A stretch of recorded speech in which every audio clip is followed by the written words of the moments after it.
device is going to parse a preview of it, and when it does that, that's when it gets cracked.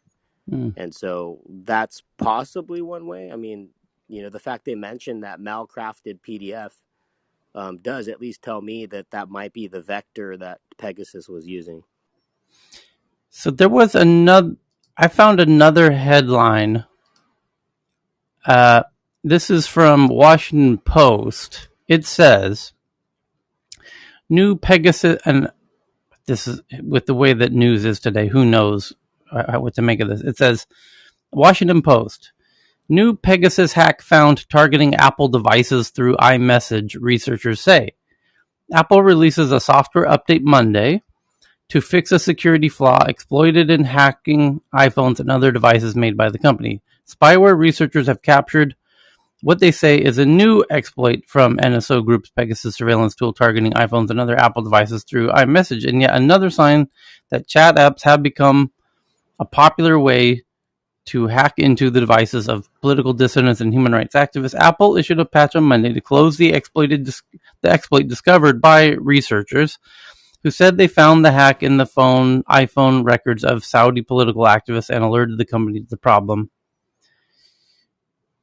This is the first time since 2019 that the malicious code used in the Pegasus hack has been discovered by researchers. It offers new insights into the techniques of the company, highlighted in July by the Pegasus Project, a multi-part global internet. The researchers declined to name the Saudi activist who was targeted at the person's request. They did not reveal which NSO governmental client they believe deployed Pegasus against this person. They did say that the hacking technique used, which they called forced entry, has been active since at least February and can invade iPhones, MacBooks, Apple Watches with the zero. Okay, so the thing is, for those who don't recall, I'm tweeting that one out now for those who want to read that from Washington Post. Pegasus was essentially claiming that they were getting into the phones not only through iMessage. So this fix today, this update to 14.8, which by the way, we're all downloading 15.0 like in the next couple days, maybe even later, 11 hours from now. So it's interesting they're releasing this now when 11 hours from now there's a whole new version of the operating system itself. But Pegasus was implying they have multiple ways into the phone. It's not just iMessage that they believe they were also getting in through WhatsApp. So I wouldn't feel just by updating every single app on your phone is a potential vector for someone to hack, because you got to rely on the security of the app as well as the OS. Right. Correct. So, moving on, the second biggest article of the moment is from the Wall Street Journal.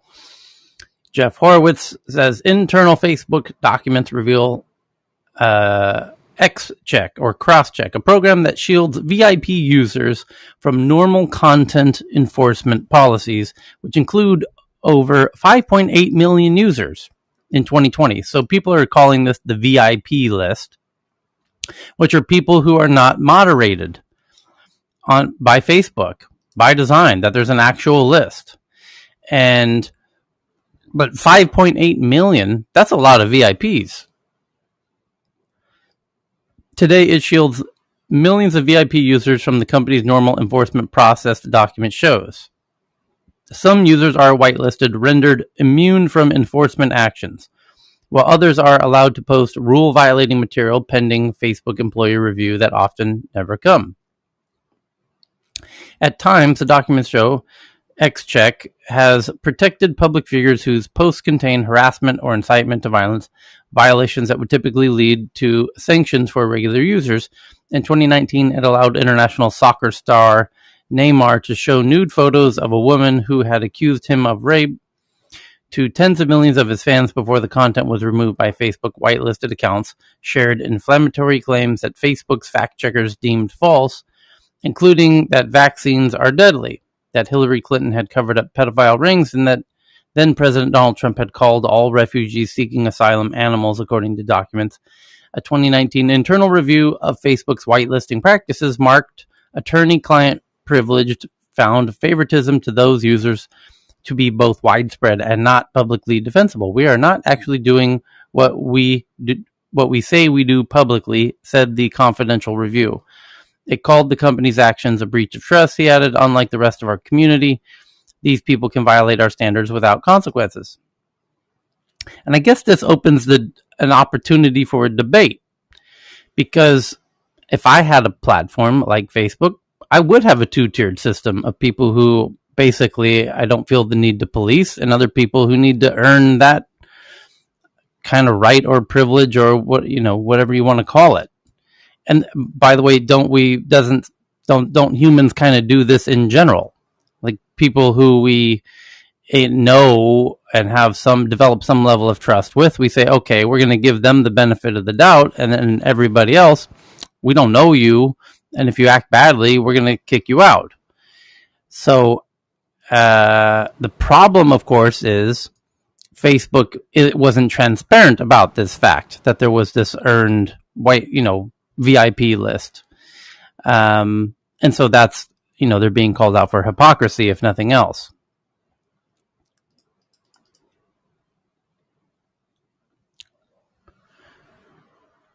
I mean, is it like it's a bit different to the verification in Twitter, Tyler? Because it's kind of like special privileges for those in power. So it's back to, like you were describing, the bourgeoisie and the proletariat. I think. Yes. Well, I like your example, because in Twitter's case, I think everybody subconsciously, tell me if I'm wrong, I would love to hear somebody's thoughts on this, but I think that users of Twitter, when there are people who have blue check marks, everybody just assumes that people that have been verified are going to be allowed to push the boundaries a little bit further than people who don't. That if you aren't verified, you should probably be a little more careful than somebody who is verified, because you could be assumed to be a bot or whatnot. I assume the same's on Instagram. If I see somebody who's verified on Instagram, I assume they're going to be given a little more slack by the moderators. And I assume the same on Twitter, although I am verified on Twitter. And I would assume if Facebook had a verified system, that the people who are verified would be able to push the boundary, be given a little more leniency with regard to moderating their content. So it also is a bit dodgy, Tyler, because if anyone had have unraveled the Epstein story like 10 years ago, like people would have gone, "What? You're like a conspiracy theorist." But now it's real. So like when they're policing things that are not yet verified, I think it's a little bit like they're playing, back to your kind of, the role that they're playing. They're kind of the high priests of what you should and shouldn't hear. So the most liked comment on this Wall Street Journal article, there's 1,000 replies or responses in the chat box at the end of the article. And then I just sorted them by most liked. So the most liked, which was liked by 40% of the it got nearly 400 likes, and there's nearly 1,000 comments. The top most liked comment was from someone named B.R. Siebes, and it says, Facebook is one of the most morally bankrupt, damaging companies of the 21st century. History will not look favorably upon the impact it's had on our society. And this is the problem with their new digital currency, is it not? And David Marcus, who used to run Facebook Messenger, who's now running their digital currency and wallet. The wallet's called Novi. The currency is called Diem. And David Marcus recently said, we can't get a fair shake. Well, no, you can't, David, because that's another day and another example of why Facebook can't be trusted. Here's another example. Here's today's example. Yesterday's example, literally yesterday, 24 hours ago, the example was that researchers found out that the data that Facebook had said they were giving them to do their research since 2019 through today just was only half of the data of US users, and Facebook had assured them that it was all of the data. That was yesterday's example. This is today's example, that there's a whitelist that you never acknowledged existed, and now it's been revealed it has existed. And you're violating people's trust on a daily basis. Yeah, and a few months ago that they didn't allow their content moderators to tell anyone about the trauma that they'd seen, apart from some helpline that's I'm actually going to give them a little slack on that. If I would do the same if I was a company, I'd be like, listen, you got to sign this NDA about your work because you're going to be exposed to murders and rapes and all kinds of stuff, and so we don't want you talking about that outside of the office. So I actually going to, as much as we could debate that's a debatable point. I acknowledge anyone who would debate that, but I'm going to give them a little bit, just for the sake of this issue of the trustworthiness, and kind of to that commenter's point about how this is just how, the popularity to that response. Facebook's one of the most morally bankrupt, damaging companies of the 21st century, and history will not look favorably upon it. And to get that many likes as a response says something about how Facebook is perceived in the US anyway. So it's a challenge. Next one. Moving on. Next one is from CNBC that Intuit, my God, and one of the other morally bankrupt companies of American tech. Jesus Christ. This is the makers of TurboTax, who that if there's anyone who wants to compete with Facebook for the most reprehensible behavior, it's TurboTax. Which, grab some popcorn, folks. This one always makes me laugh. these bastards, this is perhaps the most egregious, shady behavior of a tech company, and they got sued and they lost, as they should. Which was, they were claiming, file your taxes free. And it takes, in the US, the Scandinavians will laugh, but actually takes several hours to file your taxes in the US. And people really push it off and delay it. It's like doing, cramming for an exam. It's a real pain in the ass for most people.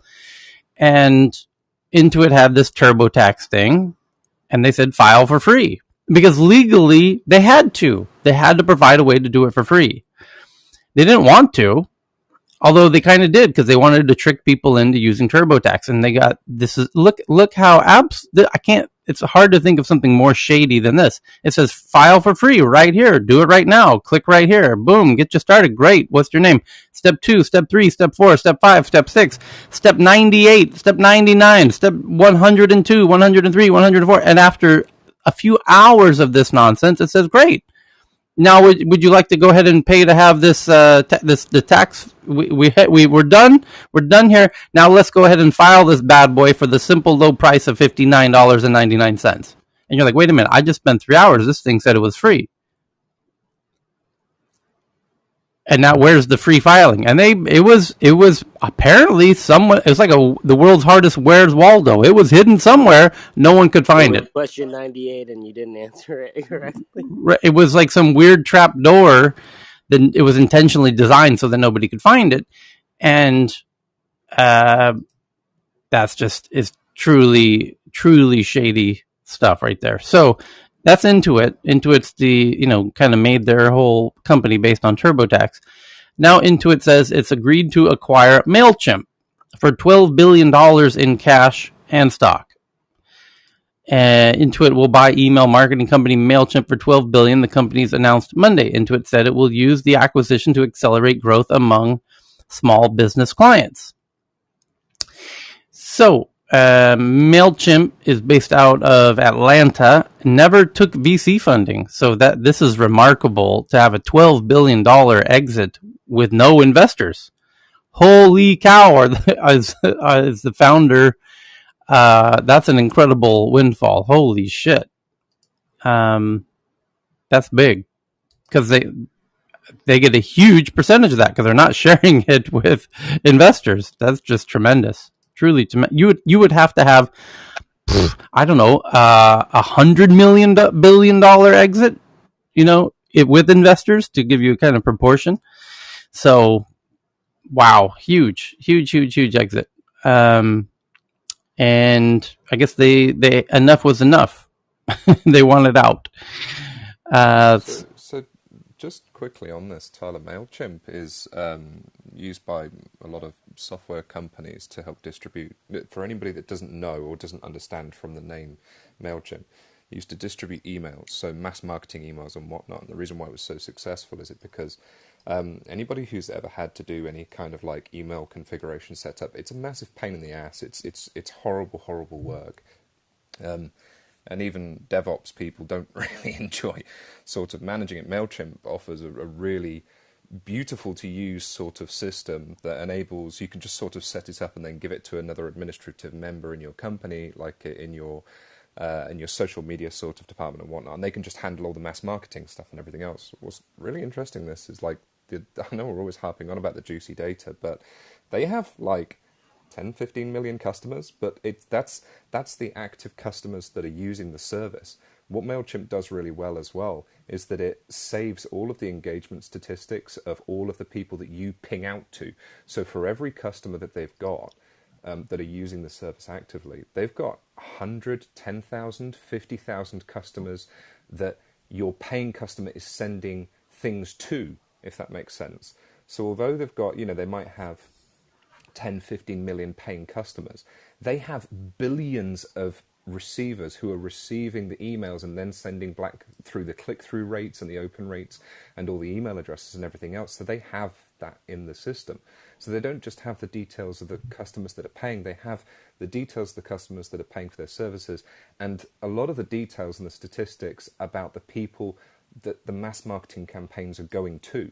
So this is like, it's an enormous network of data and tracking that works very, very well and has been very dominant in the market for a very long time if you want to do any kind of mass marketing or emailing system or anything like that. So this is actually pretty huge.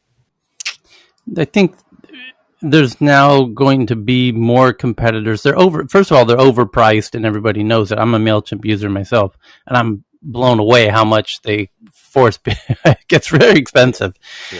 And I think there's now a lot of entrepreneurs are noticing this. And Twitter, by the way, just came out with a competing product, just as an example. And Twitter doesn't need to make money off of their version. And MailChimp knows that. So that's going to disrupt their whole game. When somebody else comes in and is like, oh, that's great, you're focused on one small product, which is this, MailChimp thing, that for us is one feature out of our whole suite, and we don't need to make money off of it. So we can undercut you. We can do it for half the price. And then your business is fucked. Like real big. That's the worry that, somebody comes out and disrupt. That's the classic true disruption when investors used to say, oh, what are you going to do when Google and Facebook and whoever Microsoft comes out and does this? This is the kind of thing they're referring to. It actually doesn't happen that often, but this is a great example of where it is going to happen. People are going to realize. And then Spotify podcasts too are letting you take your customers and ultimate your mailing list. So. Well, the other thing is emails are there's the fact that Twitter and others are about to undercut them, right? Because technically there's not a whole lot of secret black sauce going on here, like ninja level. There isn't a huge moat here. Technical defensibility. It's overpriced. People are gonna come in to that space. Email is becoming less important, and Apple and Google are going to start creating new types of obfuscators. The role that email plays in email marketing is going to diminish quite significantly in the not distant future. So Mailchimp right now is the perfect time for Mailchimp to sell this hot potato ASAP. So they were very smart about 6 months ago when they started seeing the smoke signals over the horizon that a whole bunch of bad things simultaneously are heading their way. Call the bankers, time to sell this thing. And they did, and they found someone crazy enough to buy it. Magda? It's also Yeah, it's also a little bit out of date. Like if you look at Yep. the kind of templates and things like that, like Yep. marketing automation, things that are available in other email marketing providers, they're just much, much better. Mailchimp, like it takes forever to set up emails on Mailchimp, while like other solutions just, you can plug it in, integrate it with Google Ads and like with other systems, and it just kind of sends automatically. You can set up beautiful templates that just kind of put everything together for you with just like a few graphics that you kind of put into it. And Mailchimp just doesn't have that. So yeah, I think you're 100% right about it being like the perfect time to sell. Yeah. Kudos to them. 3 founders, no investors. That's a lot of billions to split there. So the next big headline is from the Washington Post: Joe Biden to nominate Georgetown law professor Alvaro Bedoya, who focuses on privacy issues, to be commissioner of the FTC. Alvaro Bedoya has spearheaded pivotal research into how the government's use of facial recognition software hurts America's most marginalized. Oh boy, I'm sure Charles will be thrilled. That the background of the new head of the FTC, commissioner of the FTC, their background is on kind of being opposed to facial recognition. So it looks like facial recognition is going to get going to have a hard time in the U.S. now. That the commissioner of the FTC. Yeah, I do think that there's a really compelling argument aside from the political standpoint, but solving the rape cases and catching the bad guys I think is really cool. So yeah, I don't know, it's a little disappointing and it's not more rounded in its assessment in this article. Well, hopefully he does an interview all about that. That would be fantastic. The next one up is about 12 hours ago, there was an announcement that Walmart was accepting Litecoin. And when we opened this room 12 hours ago, Amay jumped in right at the start before the first headline to say, hey, some breaking news. Amazon's accepting Litecoin. And we were like, what the hell is... Walmart. What did I say? Amazon, sorry. Well, yes, Walmart. Thank you, Cheryl. That Walmart's accepting Litecoin. And, of course, that sounded very peculiar. And then Ben came in and said it's fake news. And Ben had figured it out before the corrections had really come in.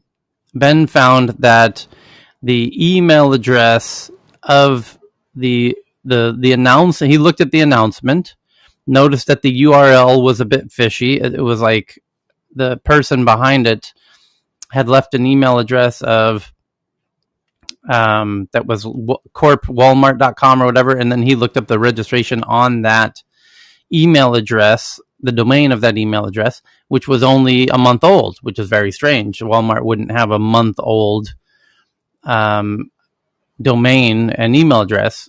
And sure enough, he was right, and he said this is bullshit. And then while we were on, and by the way, Reuters and CNBC both reported the fake news. And it was basically what we call a pump and dump scheme, which are unfortunately all too common in the crypto world. Somebody was trying to boost up Litecoin and concocted a scheme and a campaign to do such. And they wrote a fake press release pretending they are Walmart and pretending that they are some executive at Walmart announcing this. And Reuters and CNBC reported it without doing what Ben did. So Reuters and CNBC have a little explaining to do about their level of journalism. That is a fascinating story. And I love the personal connection. I mean, Ben is like Mr. Nosebleed Detail. He just dive into it, knows it technically inside out, and just does his homework. I think that's awesome. I mean, just shows you the caliber of the people in this team. Because he knows it doesn't make sense at all, not even business sense. So, the only business sense I could make out of it was they would, and I said this when we were meeting yesterday, was that is a coin where they could cause it to go up in value so they could buy a whole bunch of it, make the announcement, the coin goes up. It doesn't make any sense at all in terms of using it as a currency to do anything with Walmart. The only thing it would make sense is if Walmart itself was pumping, and it's clearly a pump and dump of some kind. And I thought, well, maybe Walmart itself is pumping and dumping it by attaching their name to a coin. It makes it go up. They bought all the coin before the announcement. It goes up 20%. They just made however much they bought. Say they bought 100 million worth of Litecoin and it just jumped 20%. Well, they just made $20 million for 5 minutes work. So yeah, you can do that. Anyone can do that. But Walmart will not tarnish their brand like that, doing such stupid things. True. Yeah, and I understand that. So that's, but I agree. There was no legitimate business case for it, so it was confusing, and it was even more, more basic than that. It was just a classic pump and dump, and somebody was pretending to be Walmart. So kudos to Ben for figuring that out. And now the aftermath is, it says Globe News Wire, the site where the hoax release was posted, said it came from a fraudulent user account. Yep. The Litecoin cryptocurrency saw its price spike by as much as 20% on Monday. The press release posted there was no evidence of any Security Exchange Commission filing, which would have been expected since Walmart is publicly traded. Walmart's official newsroom never included the release, and the company typically uses Business Wire to distribute releases. Dave Pleiss, Vice President, Investor Public Relations for Globe Newswire, said in an email to The Verge that this has never happened to the company before. So basically, also, the service called Globe Newswire, who released this press release, here's his comment. He says, when Globe Newswire became aware this morning that a fraudulent user account was used to issue an illegitimate press release, we promptly withdrew the press release and issued a notice to disregard. Okay, but by that point it was too late. Reuters and what was the other one? CNBC had both passed it on. So for those who don't know how it works is there are these wire services. Business Wire is one of the biggest. And normally when Walmart has an announcement, their PR team write up a little press release and then publish it to Business Wire, and then all the journalists read all of the endless stream of other PR teams submitting stuff to Business Wire. That's the nature of news. That's how the sausage gets made. And in this case, it didn't come from Business Wire, which is who Walmart usually uses. It came from a smaller one called Globe Newswire, which I'm not familiar with Globe Newswire. But Globe Newswire clearly doesn't do much due diligence either on what comes out of their wire service. And it was a fake account who manufactured a fake PR press release. And there you go. It did go up 20%.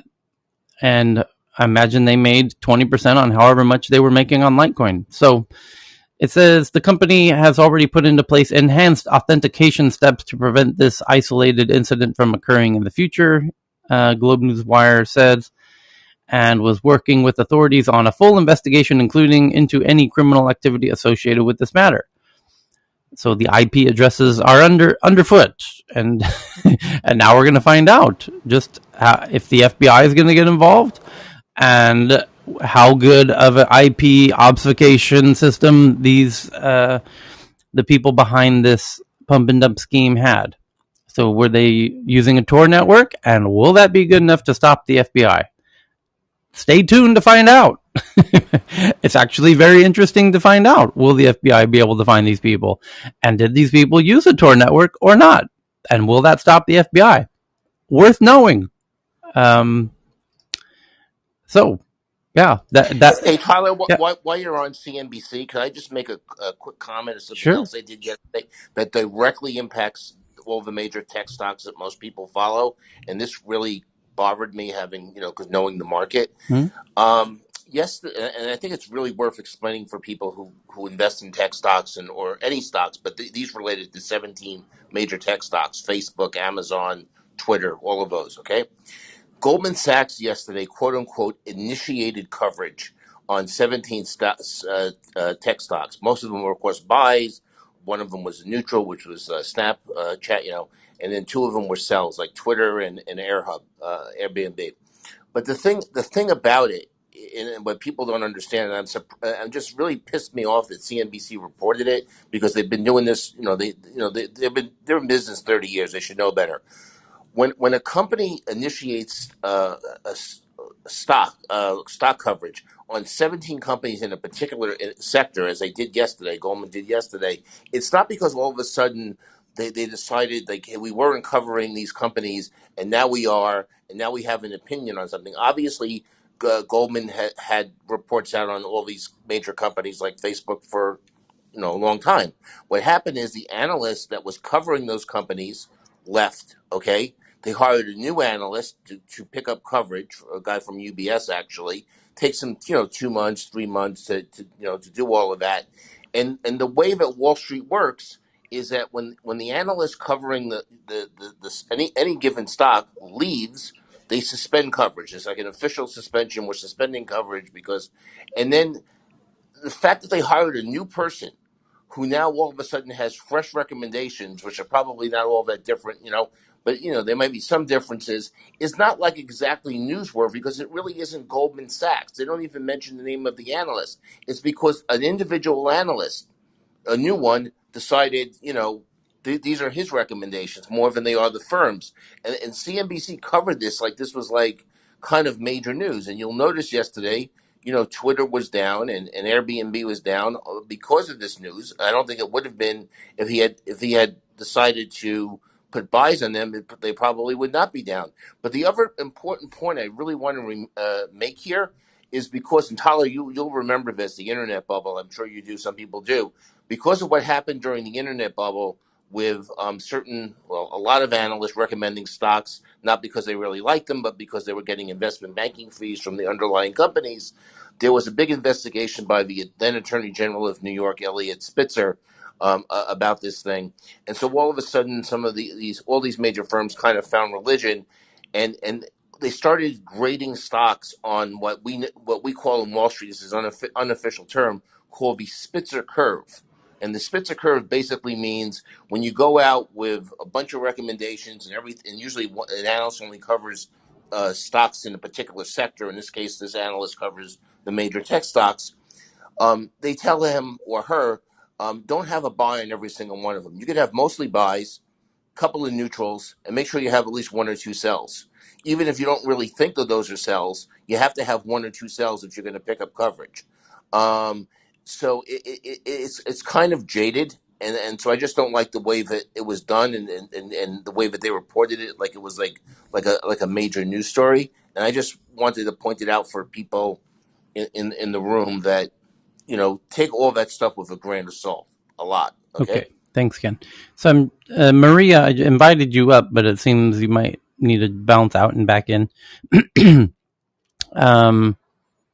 you can get new to public. So somebody made an interesting point about the Litecoin Walmart thing. Where did it go? The reason mainstream media publications drop this ball is simple. They generally don't pay attention to cryptocurrency, so they don't think to question why the fuck would they choose Litecoin? Which people who do follow the crypto space, that was the first question. Like, why Litecoin? And I guess if you're a journalist and you don't understand how Litecoin is not that, that was the perplexing bit. That was the really weird bit. And I guess there are so many companies announcing they're accepting cryptos these days that they took it at face value. But so the next headline from The Verge, it says, a look at the harsh reality of working for on-demand delivery apps in New York City. My mouse just died. Including fluctuating pay and relentless time pressure and labor organizing efforts, which this article seems to be playing directly into the hands of. Exploited by apps, attacked by thieves, unprotected by police, the city's 65,000 bikers have only themselves to count on. And it's The Verge, doing a piece about the New York City, some interesting photos as well of them. It says they obey the bespoke instructions that pop up on their screens. Don't wait outside Benny's Burritos. Don't ask to use the restroom. Be super nice to dig in because it's a very VIP client, or have your account suspended. So that the writers get very detailed instructions from Grubhub and the likes about each place where they pick up, because Grubhub and Uber Eats and whatnot need to maintain good relationships. They compete for those pickup restaurants, and if you as a bike rider go in and constantly ask to use their restroom, they're going to get pissed off and they're going to stop using Uber Eats if a bunch of Uber Eats drivers keep picking, so they get a lot of interesting message and details about, how to behave with each particular thing. And it's an interesting look. And The Verge, it's an interesting piece. It's more like a piece you would expect from The Atlantic, but not what you would expect from a tech blog, but quite nice.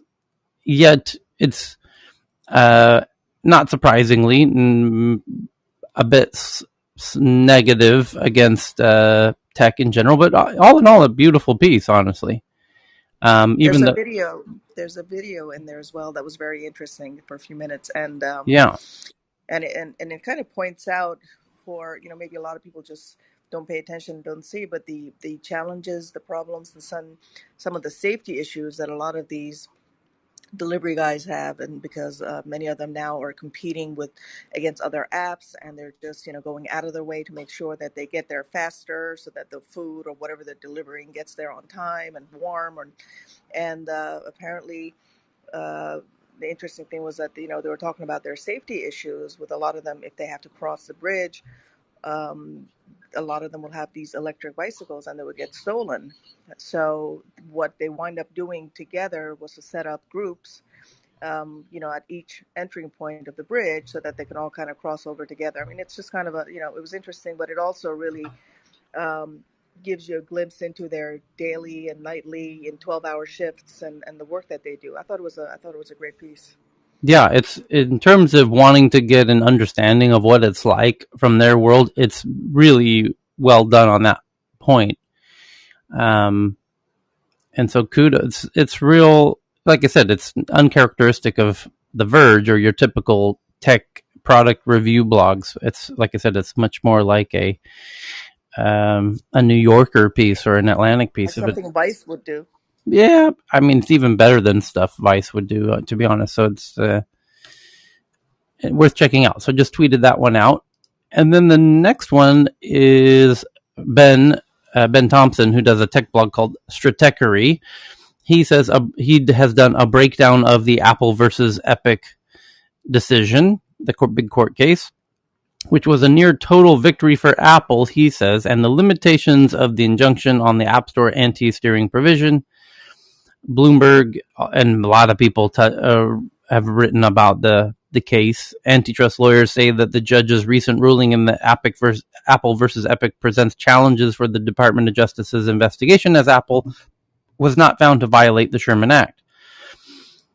So the DOJ is going to have challenges as a result of that one. But Ben's tech blog, Stratechery, often does get go a little bit viral on Twitter. So I'm tweeting that one out. And then the next one is from Bloomberg, that South Korea is fining Google $177 million for abusing its market dominance. Says Google prevented companies like Samsung from developing or using modified versions of Android. Uh-oh. South Korea just doing what America says it wants to do and regulate, and push back on big tech. And South Korea is not screwing around and just going ahead and doing it on exactly the correct issues, I would say. And then this is an interesting one. It says companies said to have impeded development of competing software. Regulator orders change to Google contracts with manufacturers like Samsung.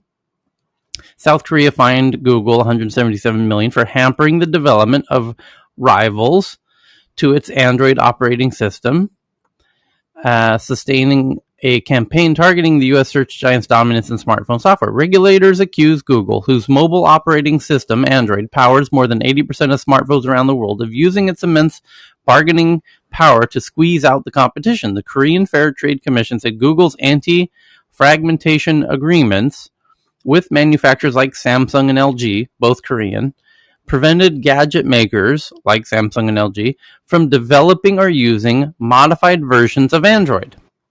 Which is, yes, this makes sense. The watchdog banned Google from forcing manufacturers to sign these AFA contracts, these anti-fragmentation agreement contracts, and ordered that it modify existing ones. And of course, Google is going to claim, but we need all of the Android operating systems globally to be friendly with each other. And if we let, and Android is open source.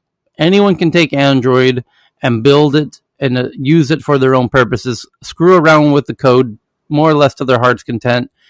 If you made a smartphone company called, the Cheryl phone, and Cheryl phone is like, well, we are a hardware company. We make phones. Thank God there's this Android operating system we can use. Great.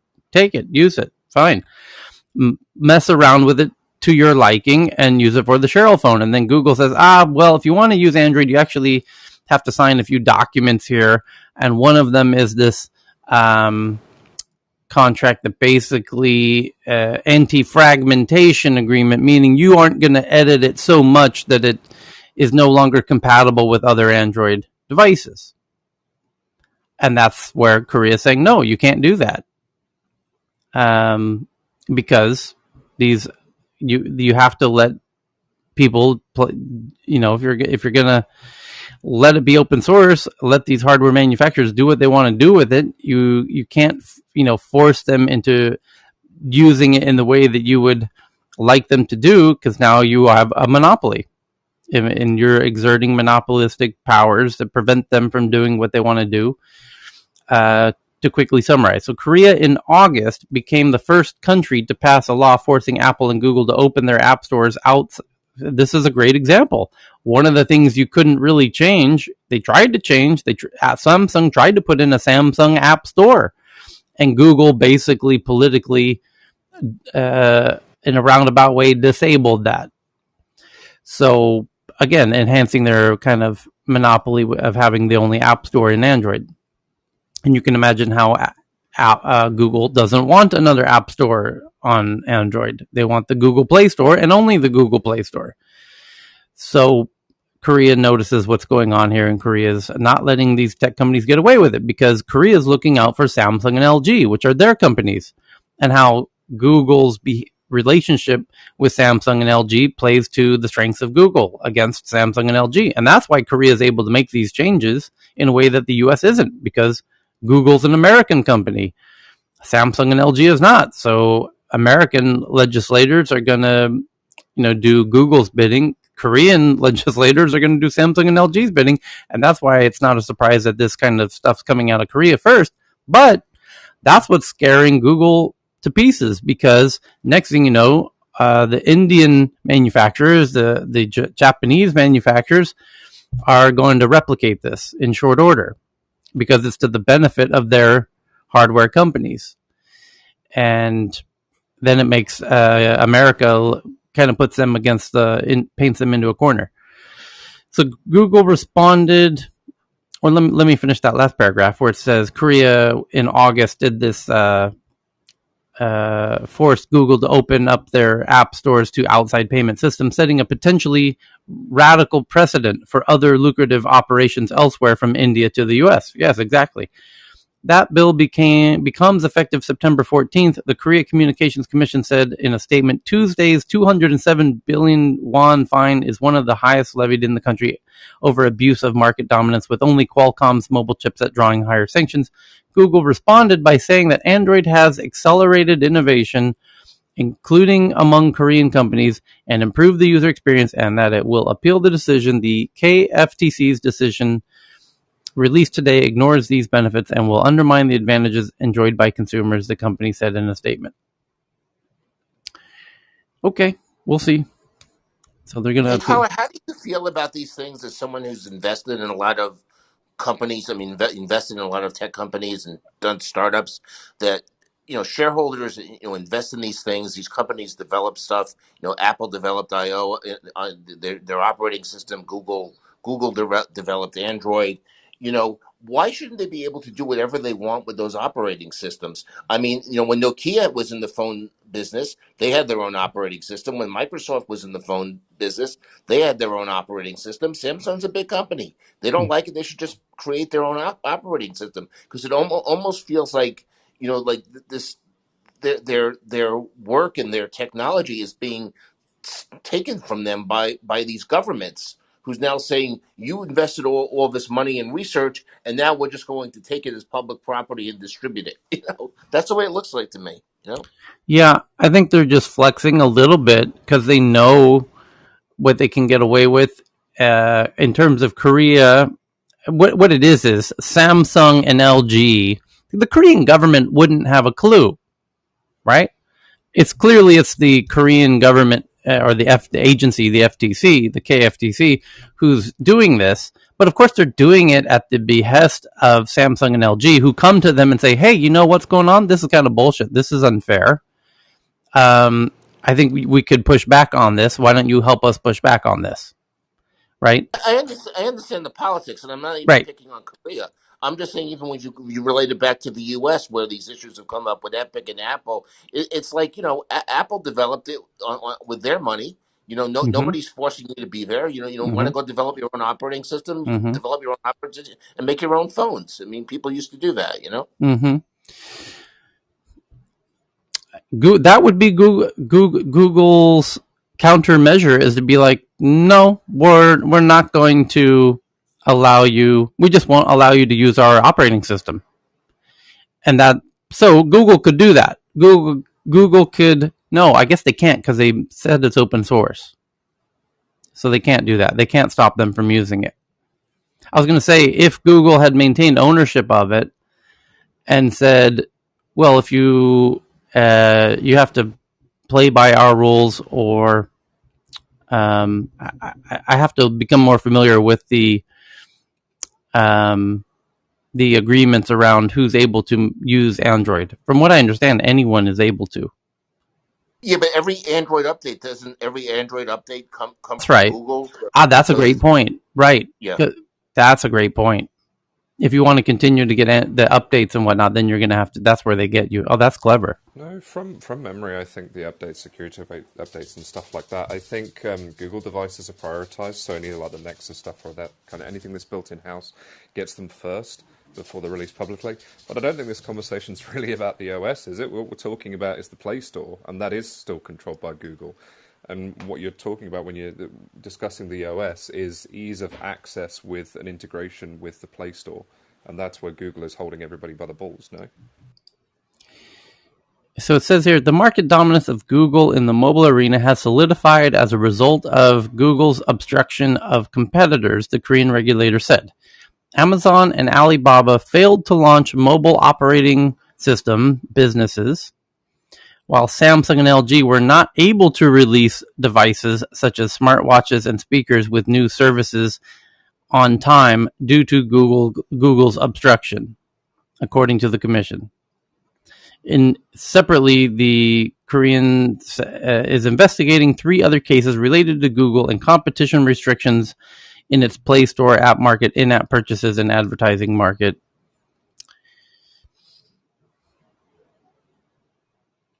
If it continues to be a burden, I wonder who might come up with another operating system, or you might see. We didn't see this in Microsoft though. Like when Microsoft had Windows, we did see Linux came out. Somebody came up and said, "Enough's enough. We're going to make Linux." Like Right, and Linux, by the way, which is open source. The difference with Linux and this is Linux. There are different versions of Linux on it. You know, Red Hat Linux is different than some other versions of Linux. So people could have different versions of it. You know. Yeah, but Linux is open source. Red Hat came out and said, people are going to want a more updated, controlled version of Linux. We're gonna take this open source thing. We're going to continue to develop it, make it more friendly to a lot of people who want that, and many people did. So there's a huge audience for Red Hat. But in the maybe looking at history, we're going to see a Linux for smartphones as a result of this, because Android's starting to look a lot like Windows at this point. What Windows was to desktops, Android's starting to become, and these hardware manufacturers are starting to yearn for an alternative, and that's where there's an opportunity for something like a Linux of smartphones. Shin? 100%. The kernel for Linux is the same, and Linus guards it like a lion.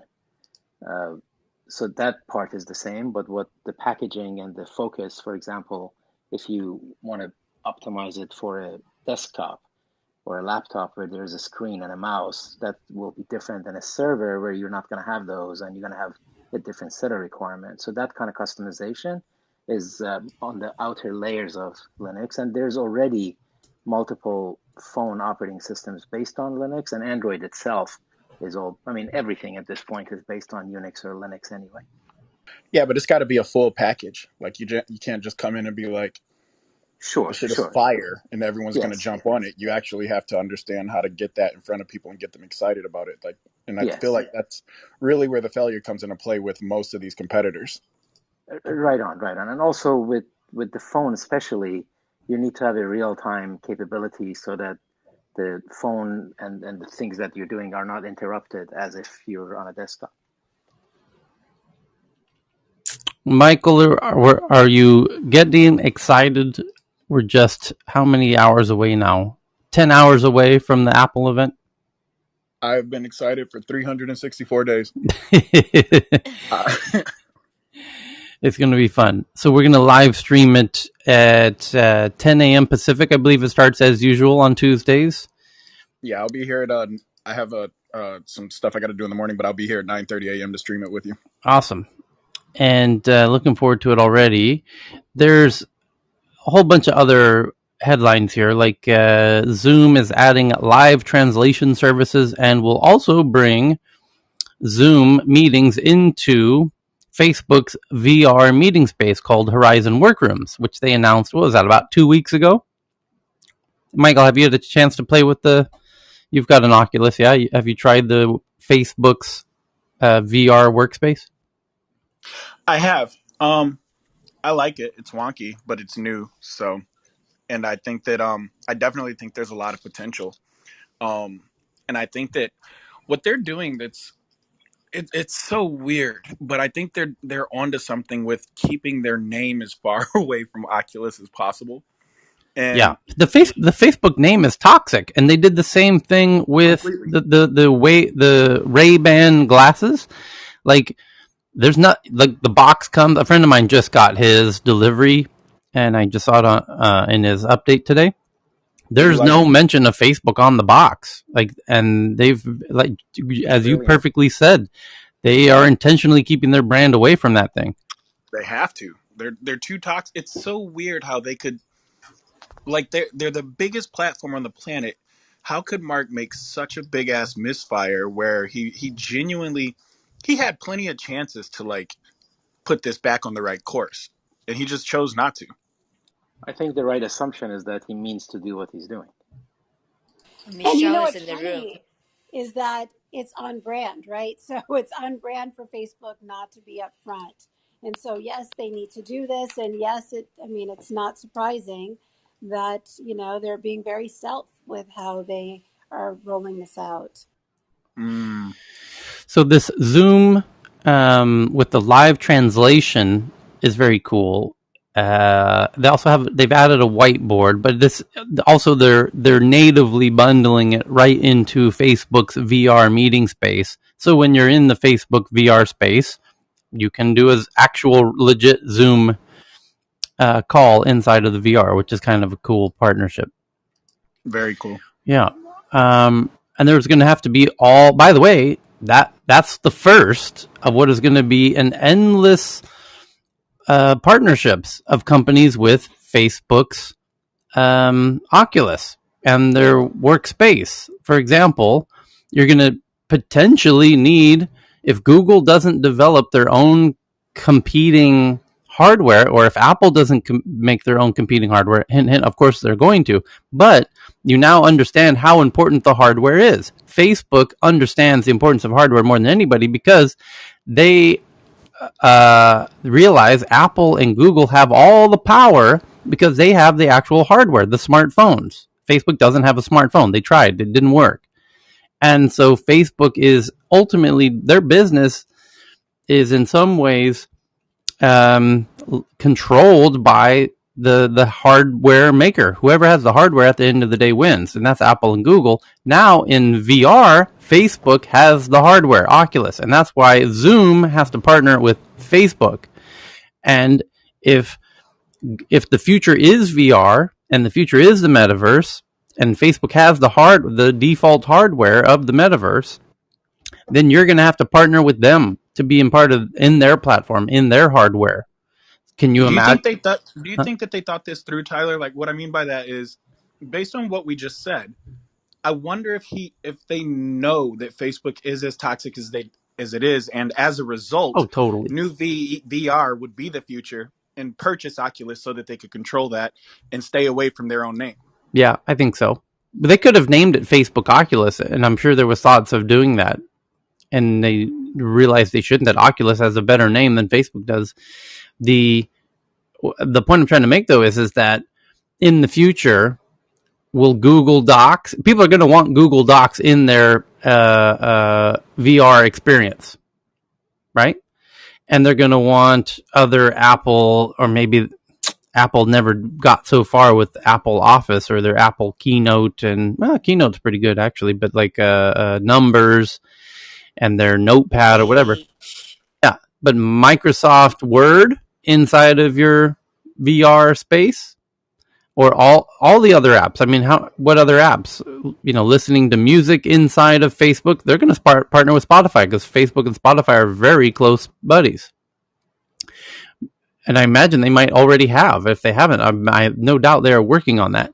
So you can now see how lots of apps are now going to have to become friendly and kiss Zuck's ring to get into Oculus if Oculus continues to be the front runner in the VR space. And now you know why Facebook said, we are a metaverse company.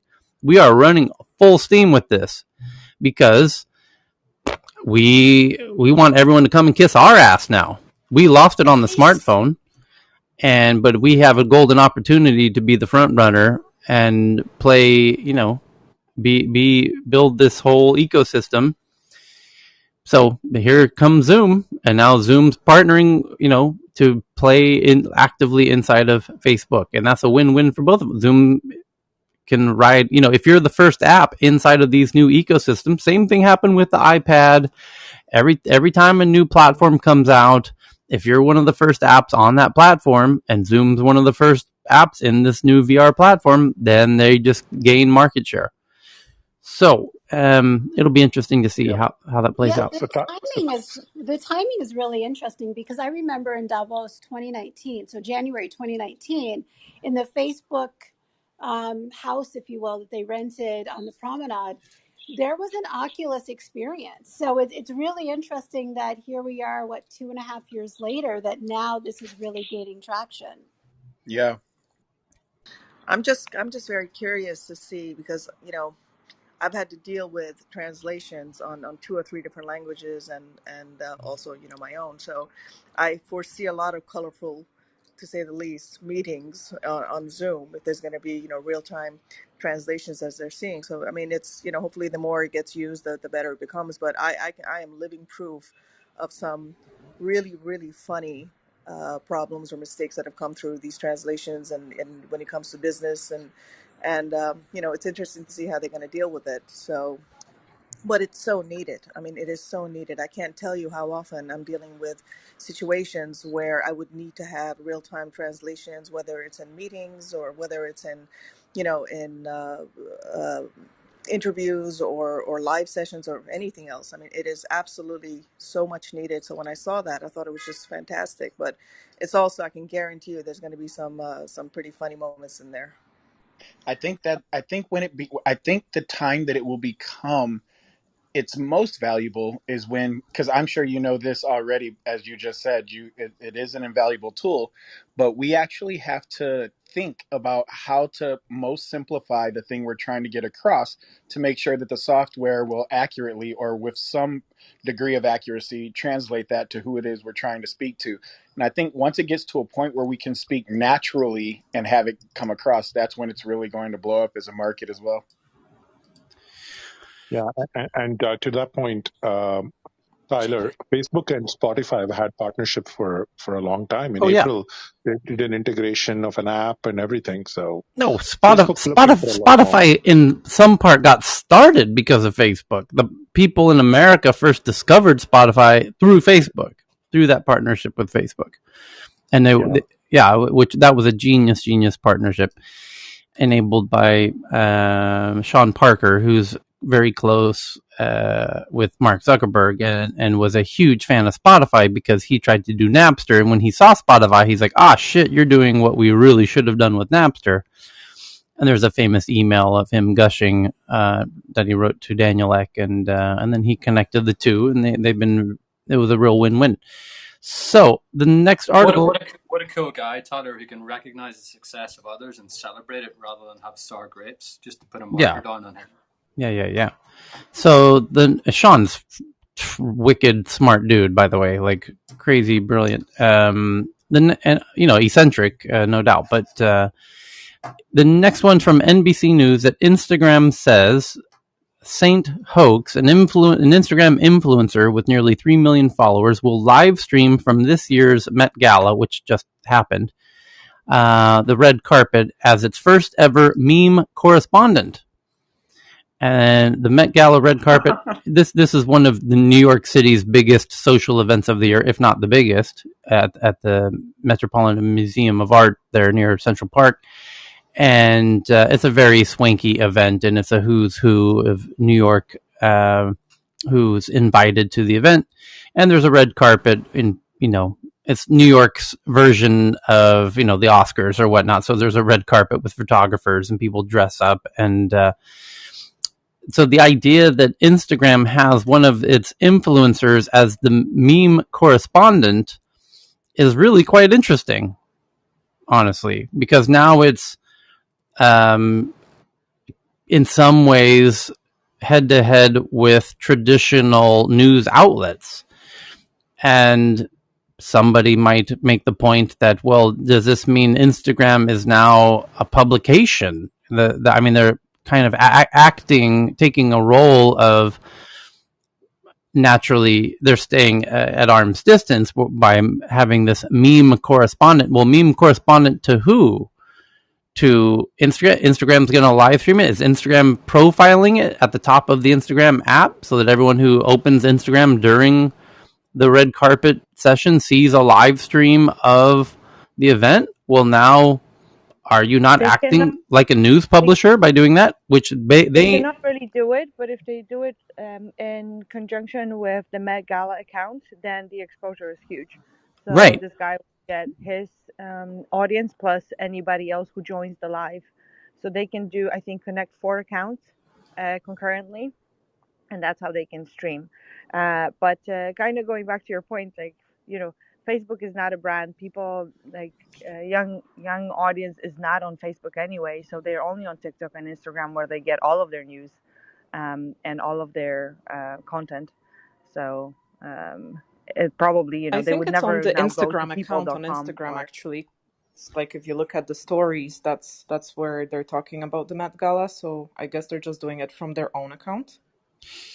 Yeah, but the point I'm making is if Instagram profiles this individual and their live stream, it's starting to feel a little bit like what used to be TV, people used to turn on TV and watch NBC would have a correspondent on the red carpet who would interview the people coming by. Yeah. Say again? Wasn't it Joan Collins and her daughter? Yes, exactly. It was Joan Collins. Exactly right. So, and by the way, that was good TV.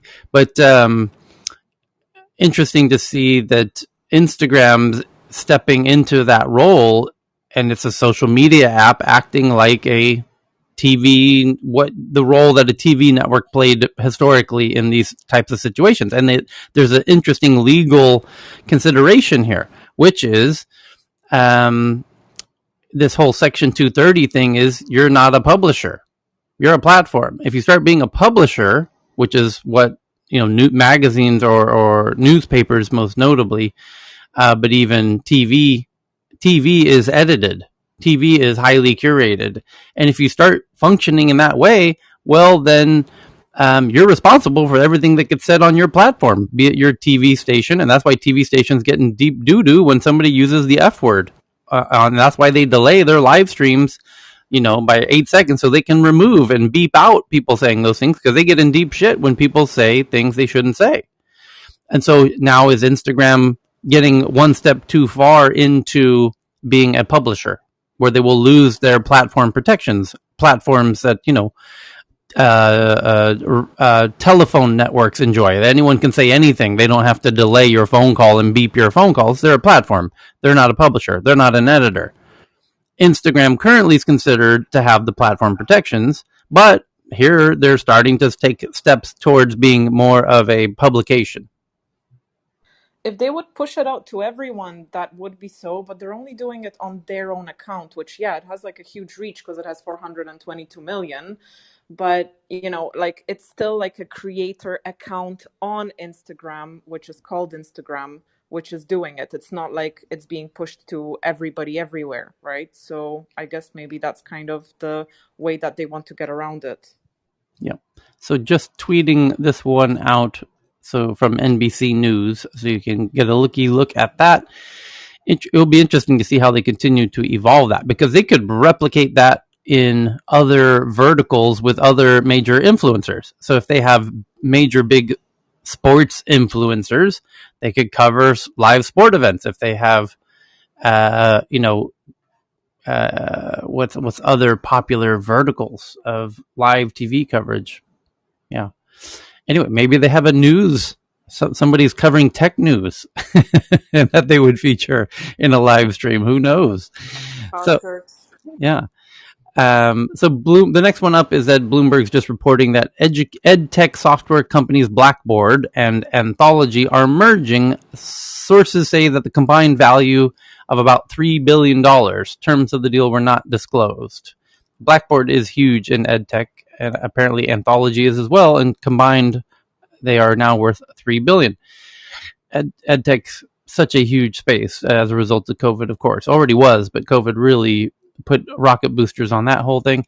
The next one is from TechCrunch, says BitSite, which assesses the likelihood that organizations will be breached by hackers, ostensibly, raises $250 million at a $2.5 billion valuation.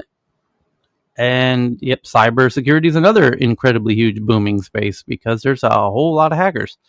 The next is from Bloomberg, Mark Gurman, what to expect from the Apple event coming in just about 10 hours from now. So we are eagerly awaiting that live stream that we will do. Hopefully you can join us.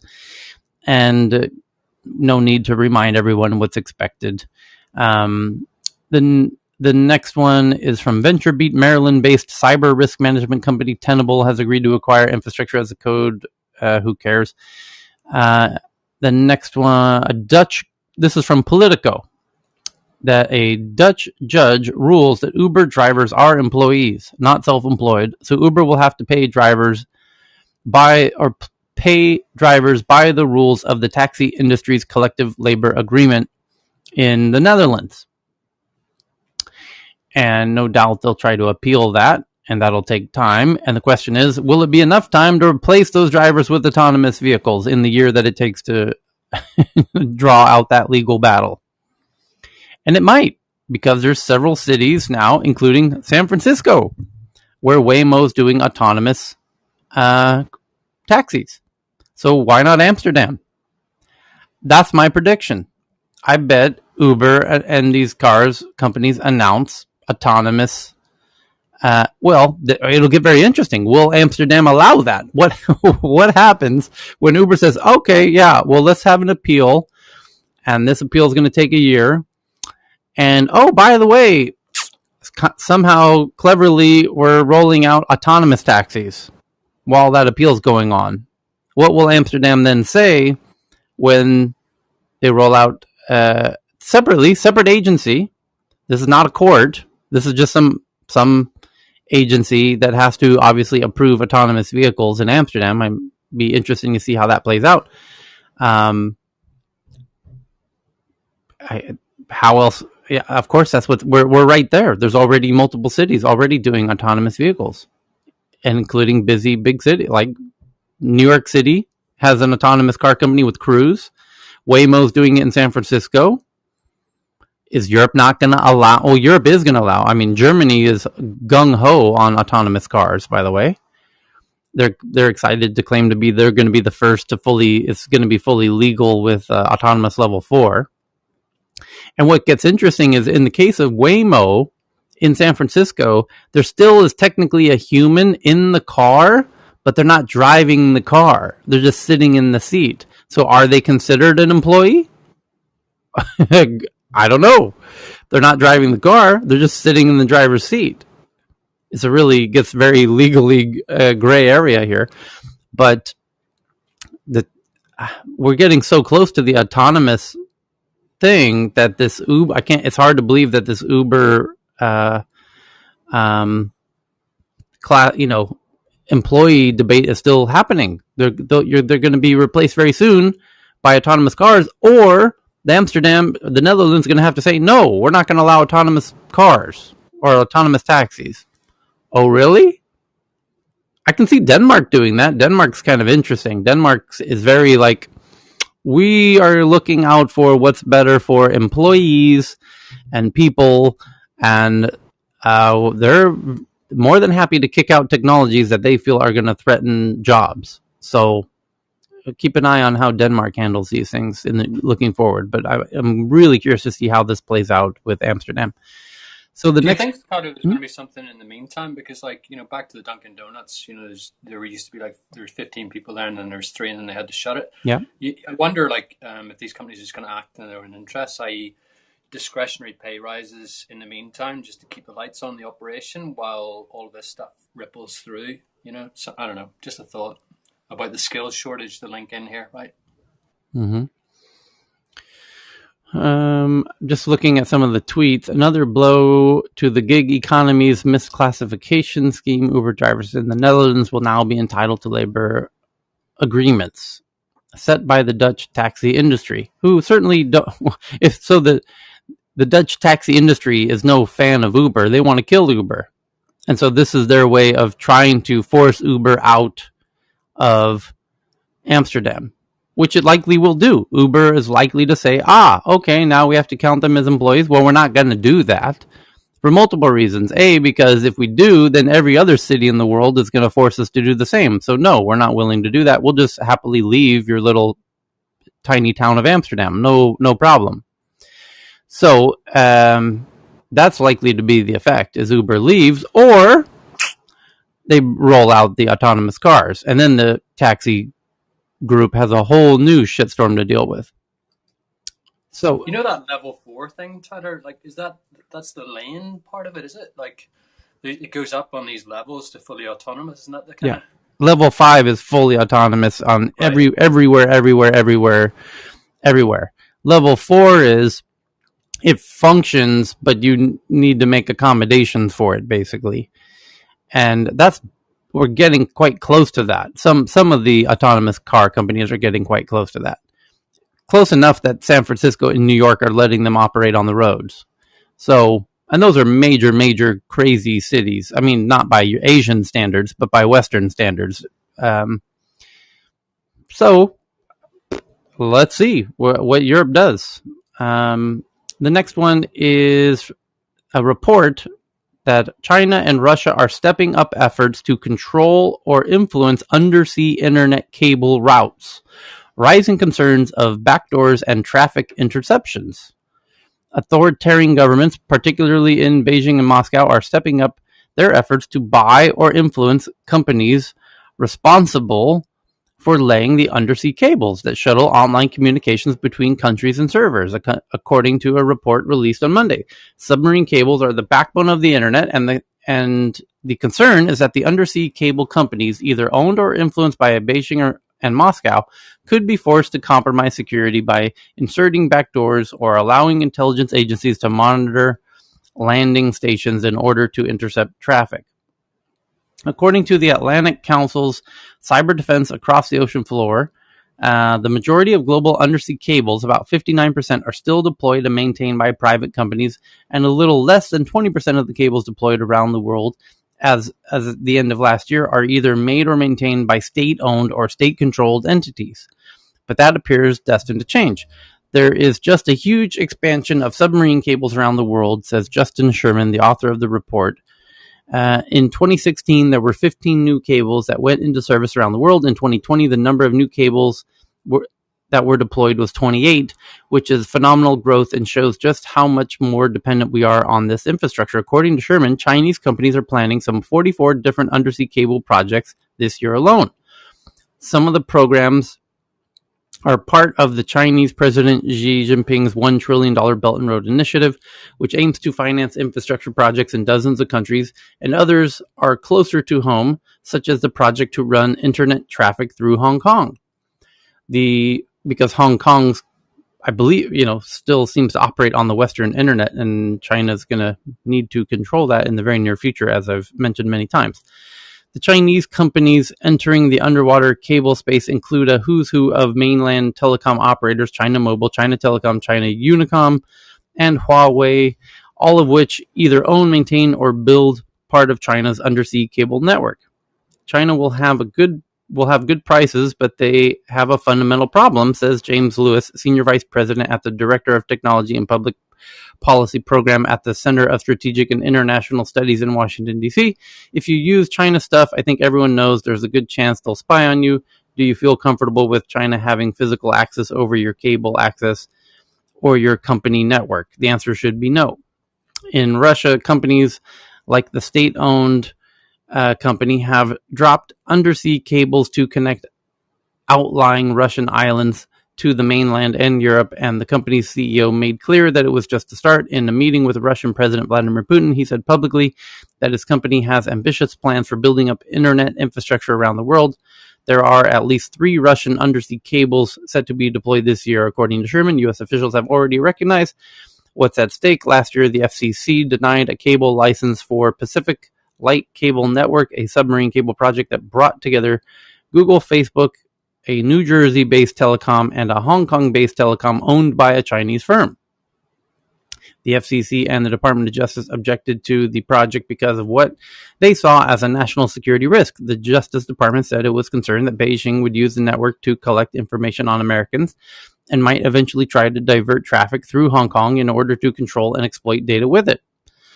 The focus on espionage opportunities under the seas isn't theoretical. The US and the UK, among others, have a long history of tapping undersea cables for information. Back in the 1970s, the NSA launched Operation Ivy Bells, which involved using attack submarines and divers dropping waterproof recording devices on underwater cables running near major Soviet naval bases in the Kuril Islands. Every couple of weeks, divers would drop back down to the cables and retrieve the recording devices and the intelligence they captured.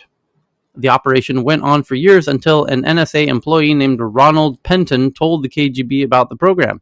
He was arrested in 1985 and served 30 years in prison before being released in 2015. Now, a lot of that can be done virtually without the divers, which is what worries officials. Tapping underwater cables is hard. Exploiting landing stations where the data passes through is less so.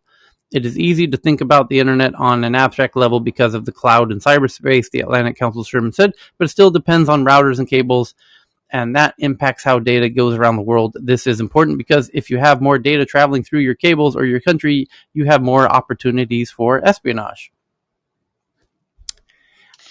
Hey, Tyler? Yes. I was wondering, has anybody looked at satellite internet's possibility of providing internet connection worldwide? I mean, my understanding is that it's used as a sort of a niche product now for desert or the ocean. But I was wondering whether, in terms of capability, there will be one day the satellite capability could be mainstream, therefore rendering the undersea cable really obsolete. That might happen. That is likely to happen eventually. It could be a while. Satellite providers today take a posture that they are meant to fill in the gaps not serviced by cabled internet.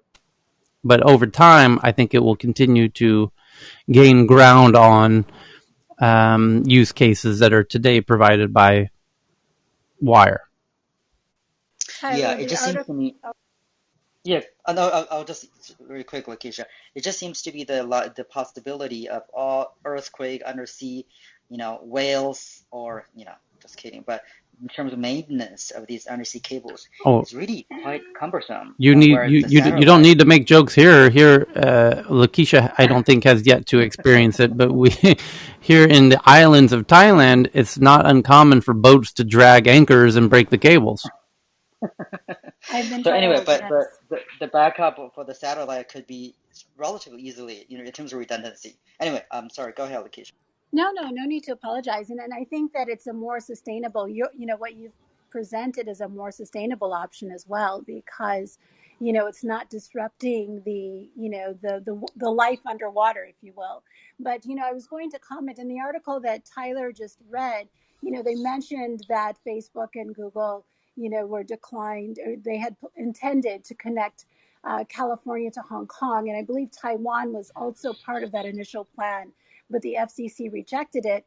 But a couple of months ago, maybe I am not sure, my timing is always a bit off.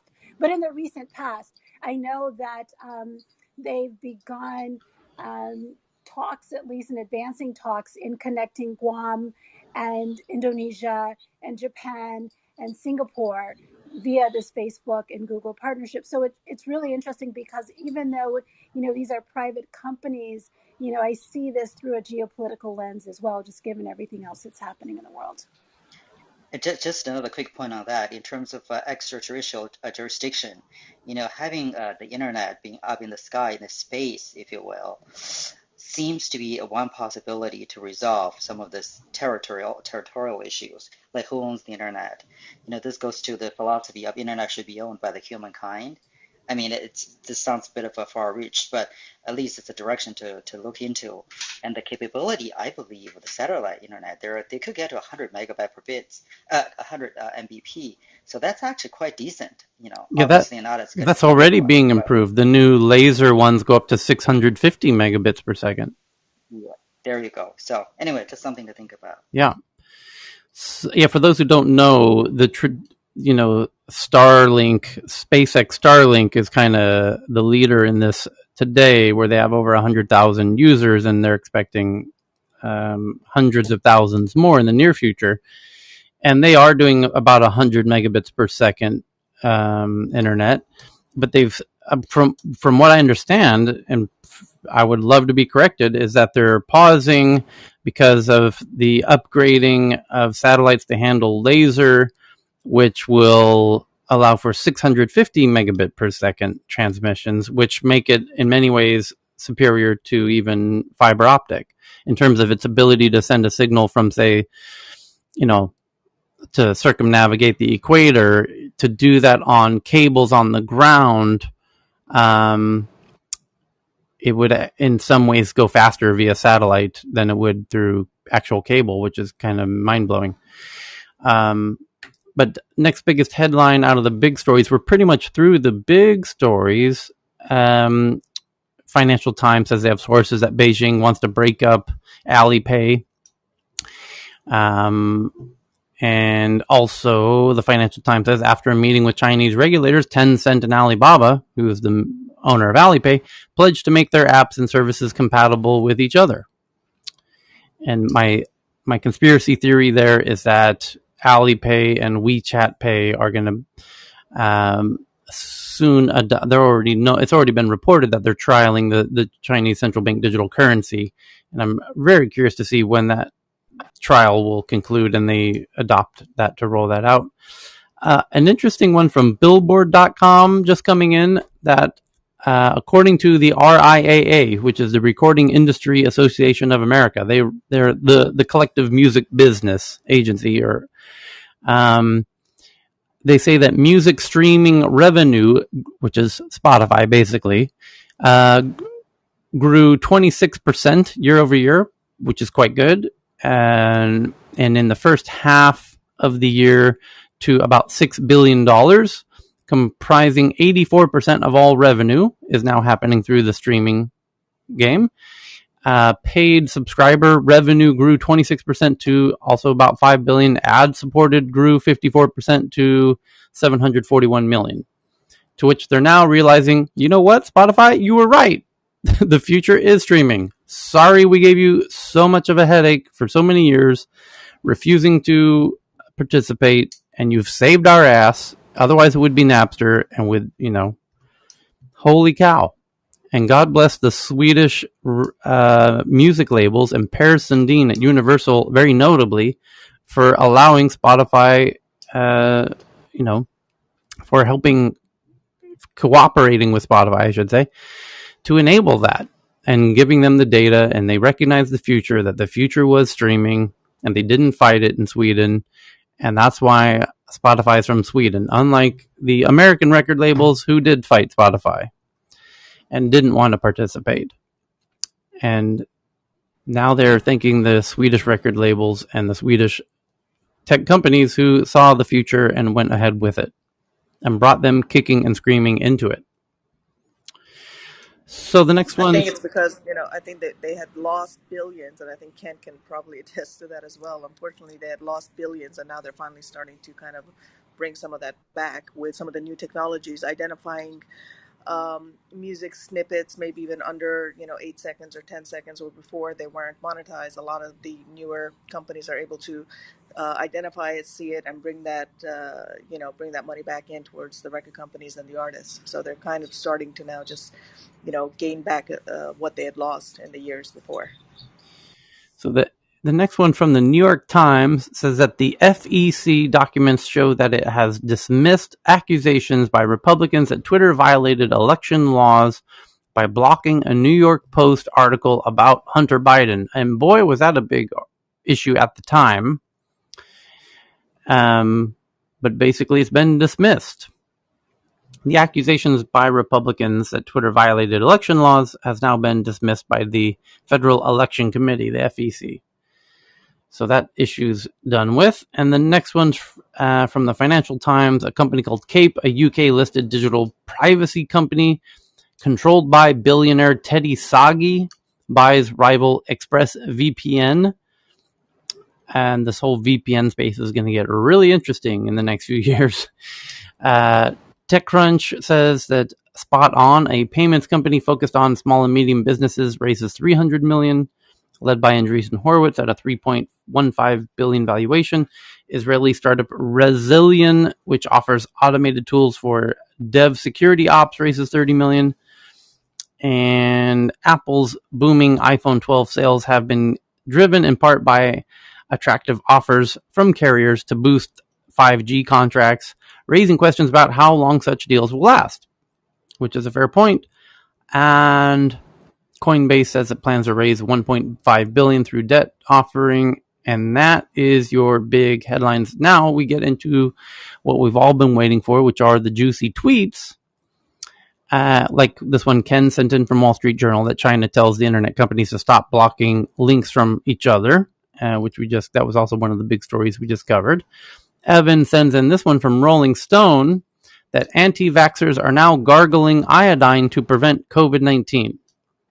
Although Rolling Stone was, kind of got themselves in a bit of hot water on their reporting about hospitals and emergency units and how full they are and whatnot. And people the anti-vax community, or even just a lot of people are not trusting Rolling Stone's reporting on COVID issues. But what they're reporting now is anti-vaxxers are gargling iodine. COVID skeptical anti-vaxxers are suggesting that betadine, a typical antiseptic, could prevent COVID. The next one from Heyman, I love this one, that researchers have now toilet trained, or potty trained really, they're not actually using toilets, but researchers have potty trained cows to reduce ammonia emissions. Researchers are potty training cows to go to the bathroom where their feces and urine can be collected and treated, reducing ammonia emissions. Why didn't we think of this before?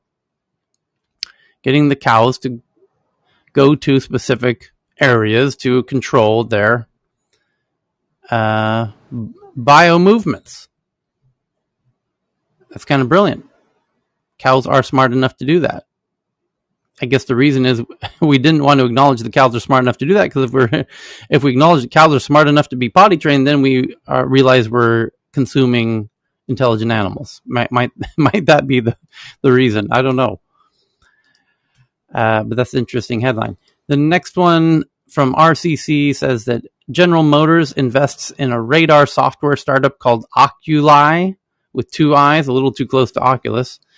And as demand for automated driving features rise, well, yeah, Uber is in the market for some more automated driving as this whole new court case in the Netherlands.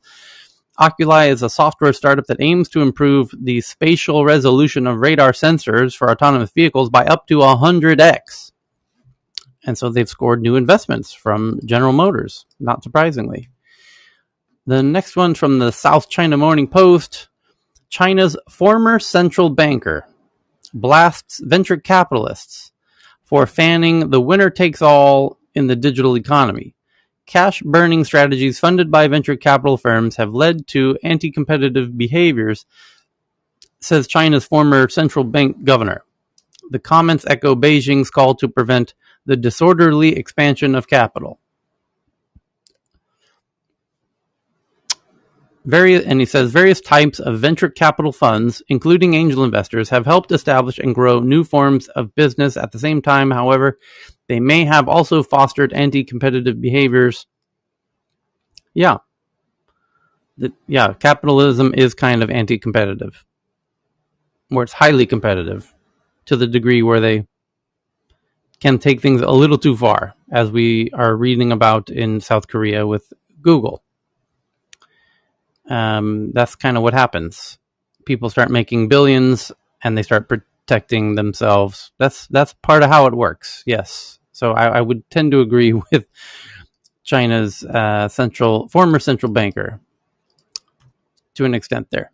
Then the next one sent in by Aral, that Facebook created a secret elite tier of users who didn't have to follow content rules. We covered this earlier. It says the program had nearly 6 million users. They're calling it a program. I think Facebook should come out with their own statement on this and say what's going on from their perspective, because if they don't, people are going to continue to amplify and create conspiracy theories about this quote-unquote program. I imagine it's not nearly as nefarious as people are making it out to be. Michelle, has there been any comments from Facebook in response or reaction to these headlines about this VIP list?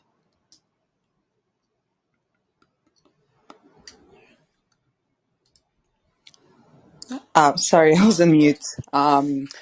Not yet, and there's not much I can comment around. Yeah, but I imagine they will comment on, because I think there's not much here. I imagine they'll explain it in their own context, and it will diminish the conspiracy theories that will inevitably creep up if they don't address it. So, yeah, I'm sure the team will probably address it if they deem it relevant. Mm-hmm. So the next one's from Evan, that seriously ill COVID-19 patients double in vaccine pace setter Singapore.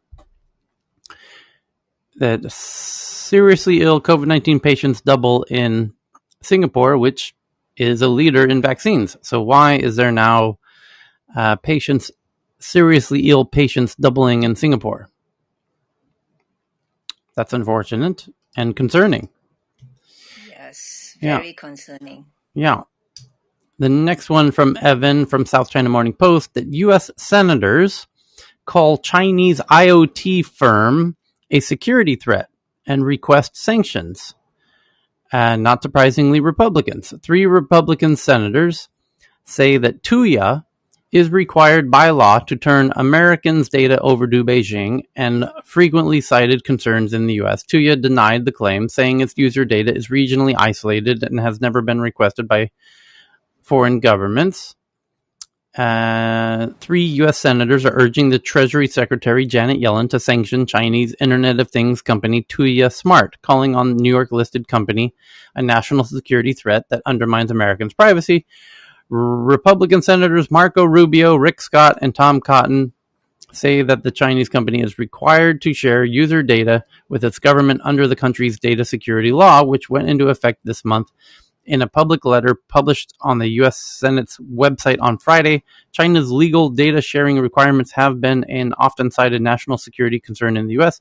Cyber and national security experts have already raised significant concerns about how Tuya's lack of protections over users' data, the senators wrote. However, there is also a more basic reality that the PRC, as the PRC company, Tuya is obligated to comply with the Communist Party's orders, including requests to share American and other users' data with Chinese government. To do nothing, the senators argued, would mean continuing to provide Beijing a lot of direct lines to Americans' private data, helping the country's exploit of IoT vulnerabilities. Tuya said the senators' claims were without merit because the company isolates all user data regionally, including in the U.S. Tuya has never received a request from one country's government to share user data from another. And we take compliance with all security and privacy laws seriously and strive to abide by the laws in all markets where we operate, including the United States and China. Tuya is prepared to aggressively defend itself against any claims to the contrary. Tuya operates an IoT cloud platform that connects a wide range of smart devices. Yes. Tyler, my information is a couple of years old, but Tuya back then was a little bit too nosy in the kind of information that it would ask, personal information that it would ask customers, and wouldn't appear important for the application. And there was a fear that the data was in fact being shipped elsewhere. There was also a report that the way they would onboard devices and the way they would ask you for your Wi-Fi password and such was not in a way that was secure, and it would stay within the device and your phone. So there were a bunch of issues about that. So there seems to be something there in my mind. Mm-hmm. Then Zoom to integrate with Facebook. We covered that one. Thank you, Nicholas. Simon from South Africa, who's in the audience, sends in this one, that South Africa is testing central bank digital currencies. The move could affect other central banks around the world to work towards using the technologies. South Africa's recently announced trial of central bank digital currencies for cross-border payments could motivate other financial institutions around the world to work towards using the technology. The next one's from Neda about our mammoths coming back, woolly mammoths. And this is in relation to a new startup that just got $15 million. It's no ordinary startup because part of the team is George Church, who's the world's leading genomicist, who can do literal magic with genetic material, making living cells out of non-living material in his lab at Harvard, where he's really is a bit of a Michelangelo of genetics. And they've said they're going to bring back the woolly mammoth. They feel like it will play a role in climate change now that the permafrost is melting. So it's a really, they're saying, of course, we're going to bring it back. It's not an issue. It's a piece of cake. So will be interesting to see. I guess they're going to have to in vitro fertilize an elephant with the woolly mammoth embryo. What I thought it was really also interesting, funny, Tyler, was when he said, well, why couldn't they, why didn't they bring back the dinosaurs or the T-Rex? And he says, well, one of the reasons was that these are vegetarians. So they're a little, they're not interested in being, meat eaters. So I thought that was an interesting point that he also made in it. Yeah, there's a lot of vegetarian dinosaurs as well, though. So let's bring those back first. Most of them, actually. Yeah. So Evan sends in a really strange one. A mysterious unmanned vessel was just spotted in San Diego Bay. It looks like a solar-powered, very low-profile catamaran with a lot of interesting dishes, telecommunication devices, probably satellite, and it appears to be fully solar-powered.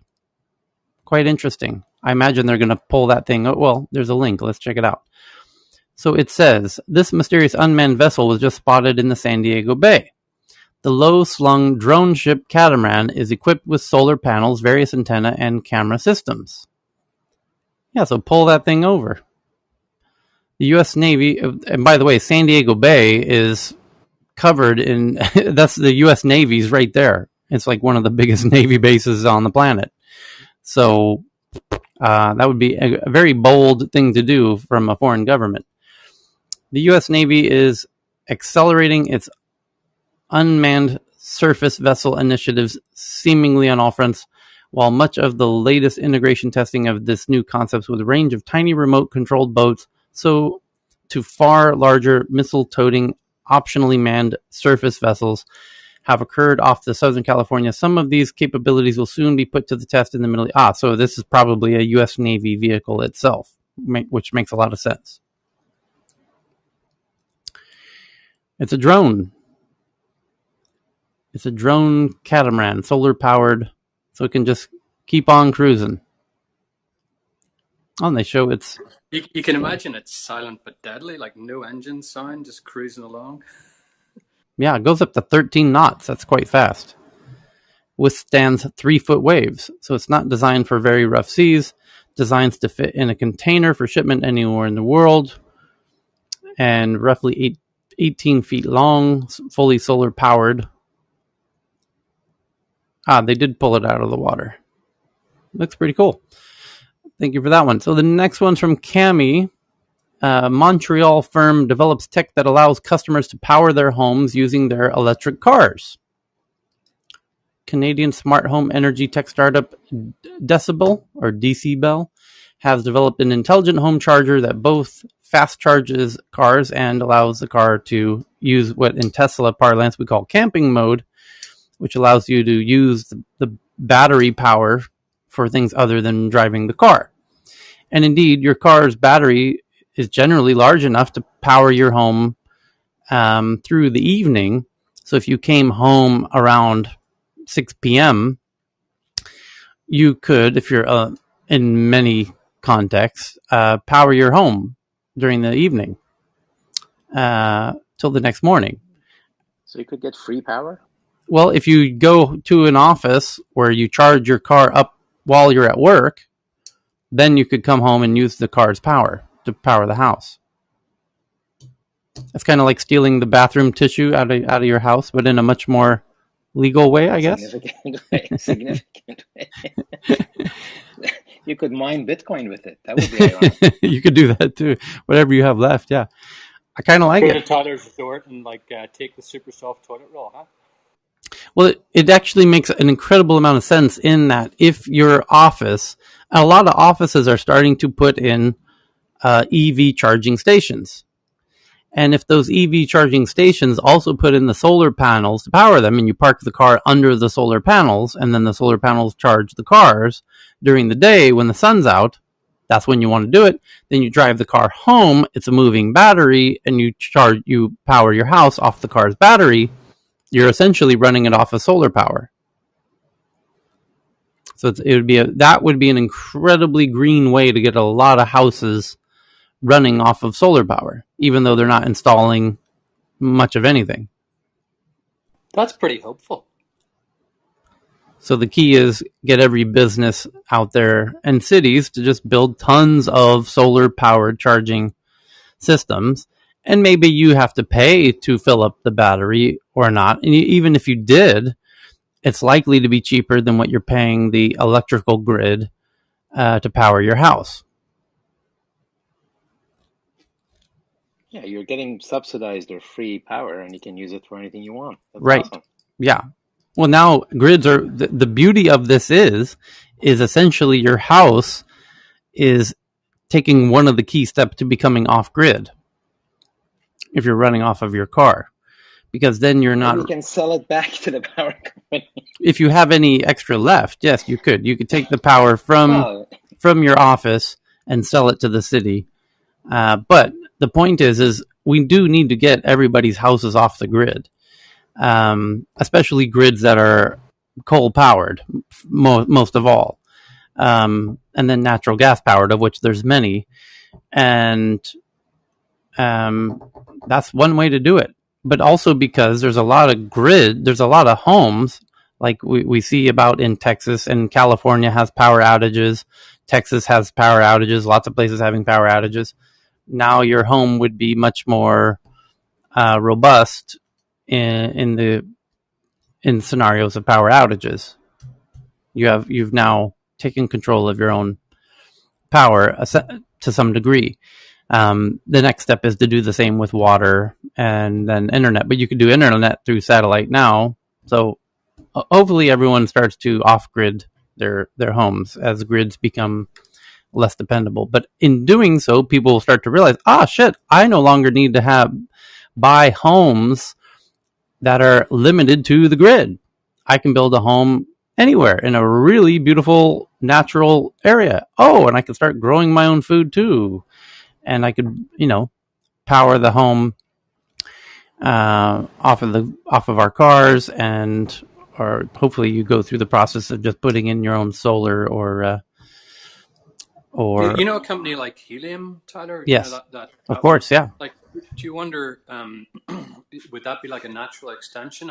Yep. Because a helium antenna can reach 10 kilometers, and they even claim 20 kilometers in ideal scenarios. So and people are setting up helium antennas. The helium is so popular and it's spreading so fast that the limitation is the hardware. People can't build the hardware fast enough for these antennas. But basically, it's a decentralized, open source network alternative to traditional telecommunication providers like Verizon and AT&T and T-Mobile and Orange and Vodafone and whatnot. It's totally people power. Every individual can put up a node on the network and be paid when people access that node, and the whole thing runs magically. And it's by the way, it's global. Tyler, you're absolutely right. The limitation you're talking about is hardware limitation on the network side, i.e. the router side. The producers have had difficulty manufacturing the chips and so forth. It's getting better now, but the other limitation is from the device side, because if you're going to have an iPhone or any other IoT device that's going to connect to that network, you need a special chipset that can handle that radio frequency. So that's the other kind of adoption curve is getting hardware manufacturers to pick up and support the network. Yes. So I just noticed there's a whole bunch of people with their hands up. So just doing them one at a time here. Akash, just inviting you up here, and Samantha. So welcome, Akash. You had your hand up? I actually raised my hand by accident. I was only listening. Sorry. My apologies. Worries. No problem. Samantha. Yeah, I just wanted to respond to your solar point because I have had an off-grid solar property since 2005, and I'm 2 kilometers from the nearest power point. Mm-hmm. and you have to have deep cell batteries. And I've spent more money on that property to be able to have, even like initially it was, I had literally one 60-watt light bulb would flatten the battery overnight. Like it was so little power that a battery will run, and the cost of doing it is quite phenomenal. And I think that much as it's wonderful that we talk about the solar stuff, it hasn't moved very far in terms of capacity. I'm just putting another $4,000 worth of now very cheap solar panels. They're $1.50 each, but it's your infrastructure. In Australia, we have so much solar that is available because we've got quite a lot of sun here. Yeah. That in fact the grid is now is extraordinarily expensive as for in the city for those of us that are not on solar in the city, because the distribution network has to be paid by somebody, and so you've got that all that solar has actually driven the price up phenomenally for people that can't afford, or the conditions are not suitable to put solar on. So it's somebody still has to pay for the grid distribution of the energy when you are not able to do deep cell batteries and feed back into it. Yeah, I use I'm 100% off grid myself with lithium, and it's the best thing I ever did. It's way cheaper than the grid here, and the grid's very cheap here. It does depend on where you are, though. Yeah. Is what I'm trying to say, because you're like in the place that I'm talking about in the bush.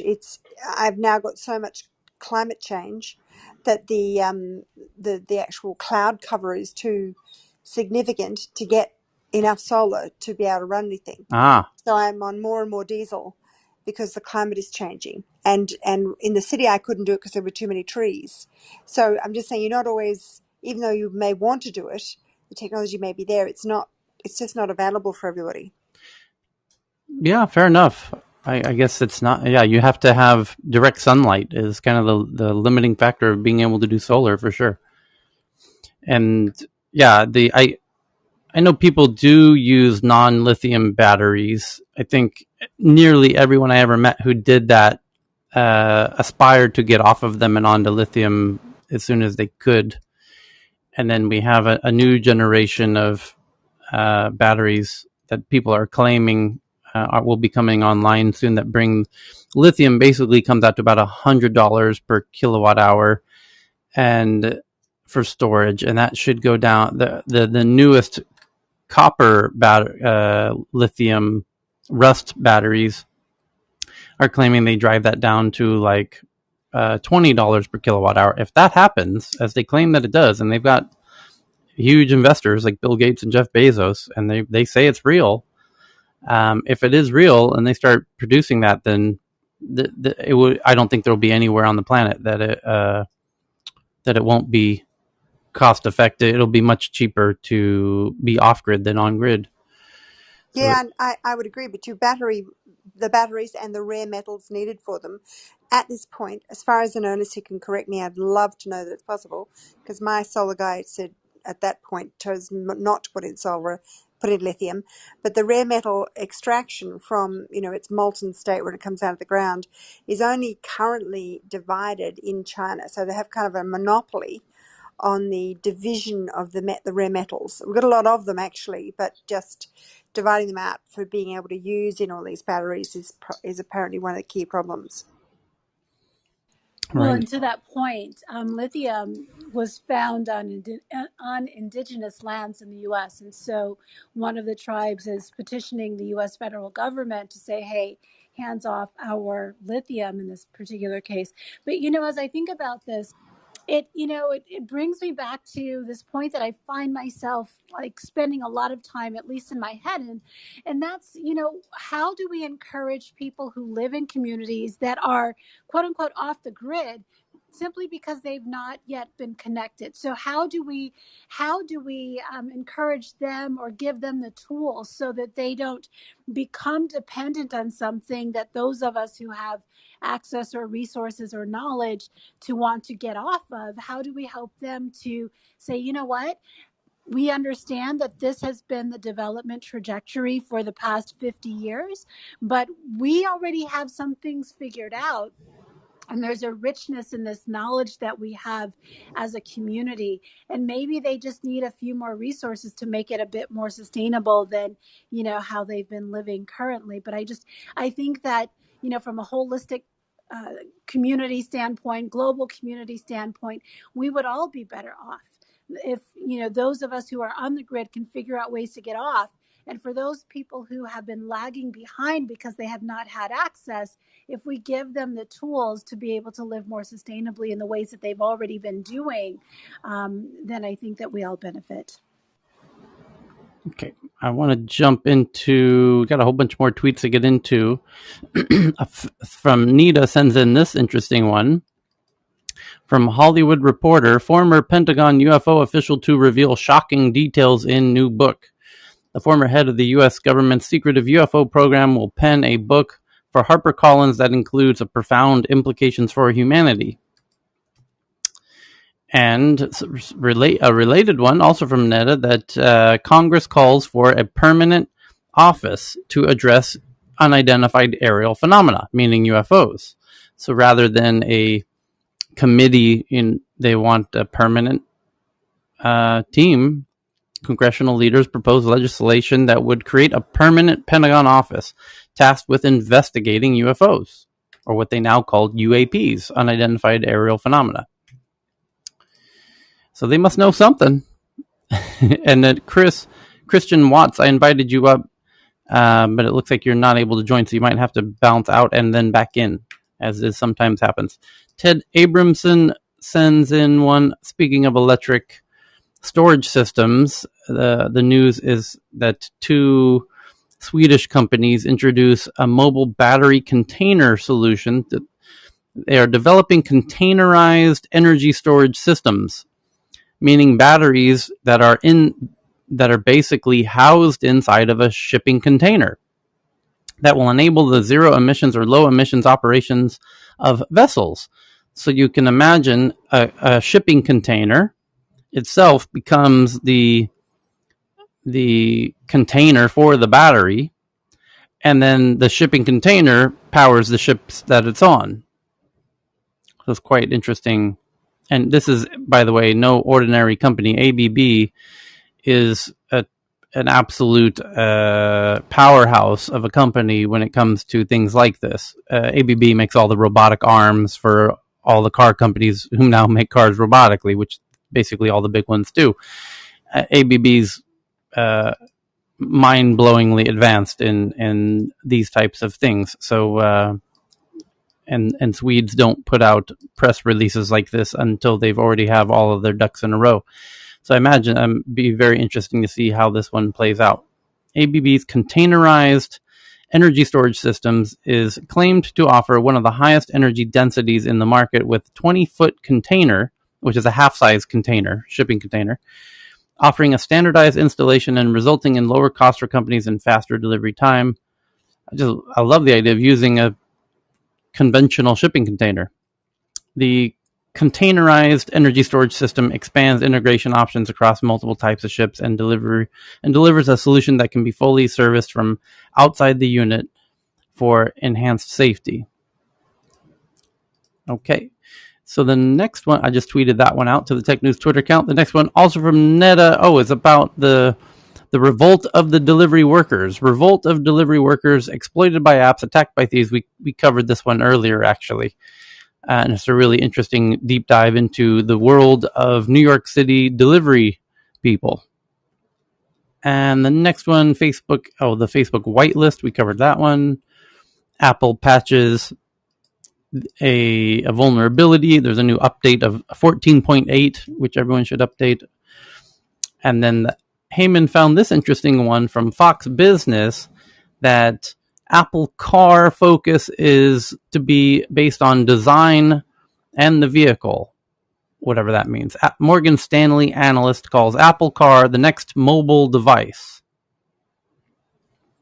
Morgan Stanley analyst Katie Huberty shared her thoughts recently about how Apple might approach the development of the rumored Apple Car. Let's see what she says.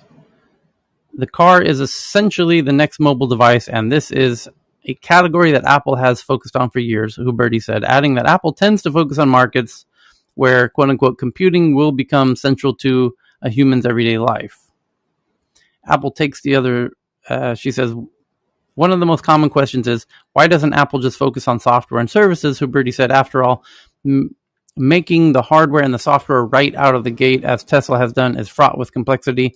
And for a new car company, getting it right isn't always possible. Apple takes the other side of that. The strategy is about doing fewer things, but doing them really well and increasing the chances of success. Apple is successful when they're vertically integrated. They want a hand in the design, in how the software communicates with the hardware, and what the right components and technologies to use. So they can't be successful in services until they are successful in selling the device that this new type of computer and services sits on top of. That means it's probable that Apple will come out with an EV. I wouldn't be surprised if Apple comes to the market with an EV. They did this with the iPhone, where in the first iPhone there was no App Store. It was first about getting the hardware right. I think the focus right now, I'm sure, is on the design and the vehicle itself, but with well thought out plans around what services could emerge longer term.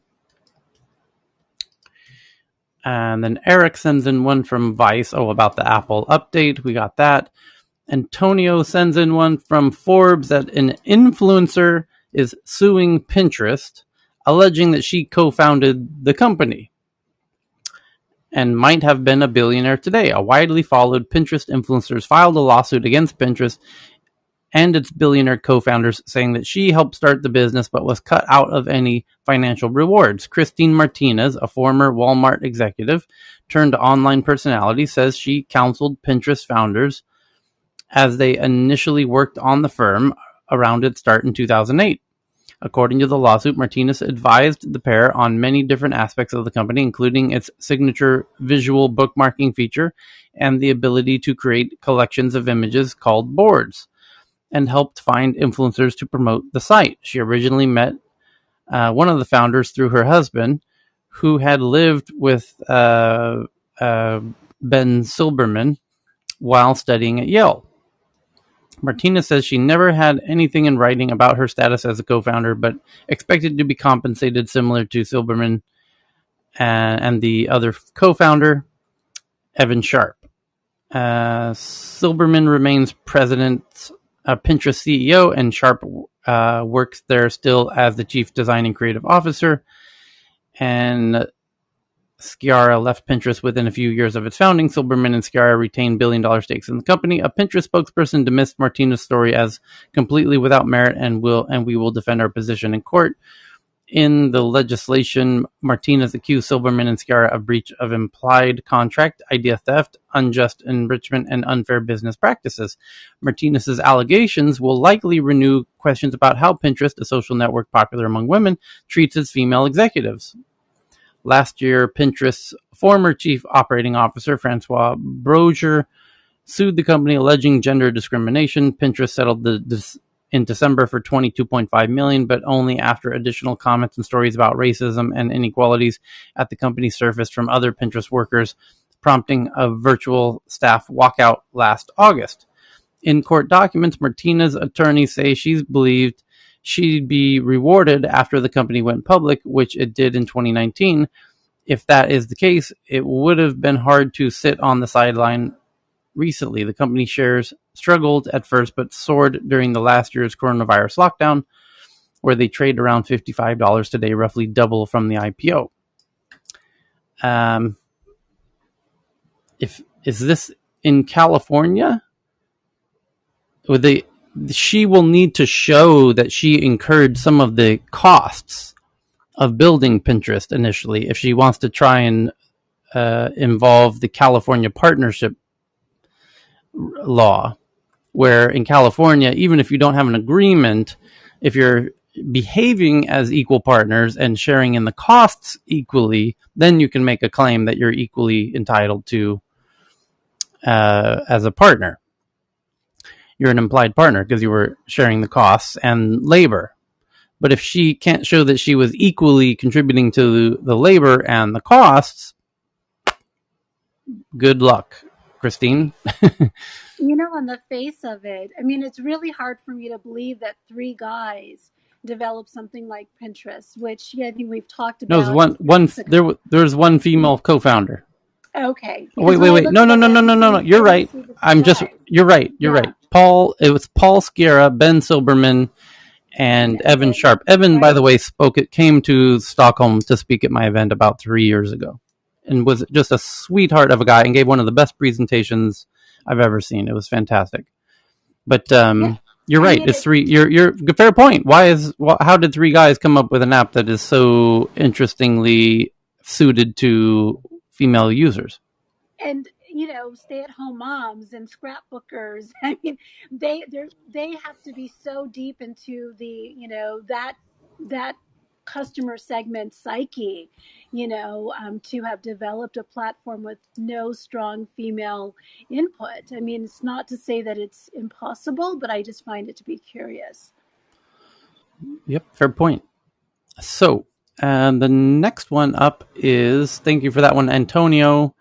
The next one is from RCC, from CNBC News. Remote-controlled armed robot to patrol borders and battlefields. Now unveiled. Proponents say such semi-autonomous machines enable armies to protect their soldiers, while critics fear this marks another dangerous step towards militarized robots. And you can get a look at this sexy beast in the article I just tweeted to the Tech News Twitter account. It's got a big gun. It's got night vision scopes. It looks like a very miniaturized tank, and I want one. Holy shit, does this look cool. It looks like a very miniaturized tank, smaller than a car, half the size of a car, but looks like a tank. Looks like a tank for a 2-year-old child, with a pivoting machine gun, night vision, and who knows what else. It's the most advanced of more than half a dozen unmanned vehicles developed by Aerospace Industries subsidiary ELTA Systems over the past 15 years. The Israeli military is currently using a smaller but similar vehicle called the Jaguar to patrol the border with the Gaza Strip and help enforce a blockade Israel imposed since 2007. Gaza's home to 2 million Palestinians. Okay. Oh, it's an Israeli defense contractor on Monday unveiled a remote-controlled armed robot it says can patrol battle zones, track infiltrators, and open fire. The unmanned vehicle is the latest addition to the world of drone technology, which is rapidly reshaping the modern battlefield. So we now have autonomous militarized drones for both land, sea, and air, all 3. I've now seen examples of all 3. The land one, interestingly, is the newest. We saw air, and then we just read about sea drones. Those are happening. All 3 of them are all happening simultaneously, rather quickly. All simultaneous. Quite interesting. Remember, there is a smelly drone? Yes, a little tiny drone that they ripped the antennas off of a moth and embedded it onto a drone that works. So you can, this is a wild land drone that I just tweeted out. Thank you to RCC for that one. The woolly mammoth is coming back. We covered that one. Dunkin' Donuts is back in the news again. Evan, 2 days in a row. We got to give this Dunkin' Donuts PR team a raise over here. Yesterday, Dunkin' Donuts was in the news because they put out a statement that they had to shut down because they couldn't get enough staff.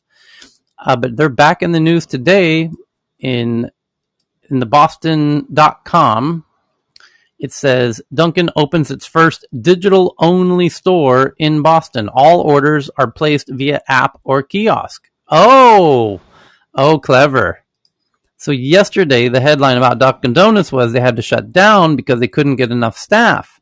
Today, the headline is they just opened a staffless Dunkin' Donuts. Yar. Forget making small talk while ordering your iced coffee. Dunkin's new Boston store ensures you won't have to talk to a human being when placing your order. On Tuesday, Massachusetts-based Dunkin' will celebrate the grand opening of its first digital-only store located at 22 Beacon Street on Beacon Hill, dubbed Dunkin' Digital. The store, which quietly opened to the public on August 18th, only fills orders placed through the Dunkin' mobile app or at one of its 2 in-store kiosks. Orders are then available for contactless pickup at the designated area within the restaurant. According to a press release, the number of on-site employees at the strictly digital outpost matches that of its restaurants using traditional ordering systems. Dunkin' Digital employees will focus on fulfilling orders with heightened speed and accuracy until they too are replaced by machines. To commemorate I was actually, I was sorry. I was just gonna say I was actually a little surprised yesterday when when you read that maybe they needed to close down a bit, because it just seems like almost everything that comes in front of my eyes. It seems that Dunkin' Donuts was going so out of the way to kind of bring their brand back up again and make it cool and hip, and it seemed like everything that I was seeing, somebody was holding a Dunkin' Donuts cup. And they were doing some, I guess, deals probably with the influencers on TikTok and Instagram and all these places. So it seemed like they were doing so great, and they were trying to bring their brand up again. And to hear that yesterday, I was surprised. But yeah, this makes sense now.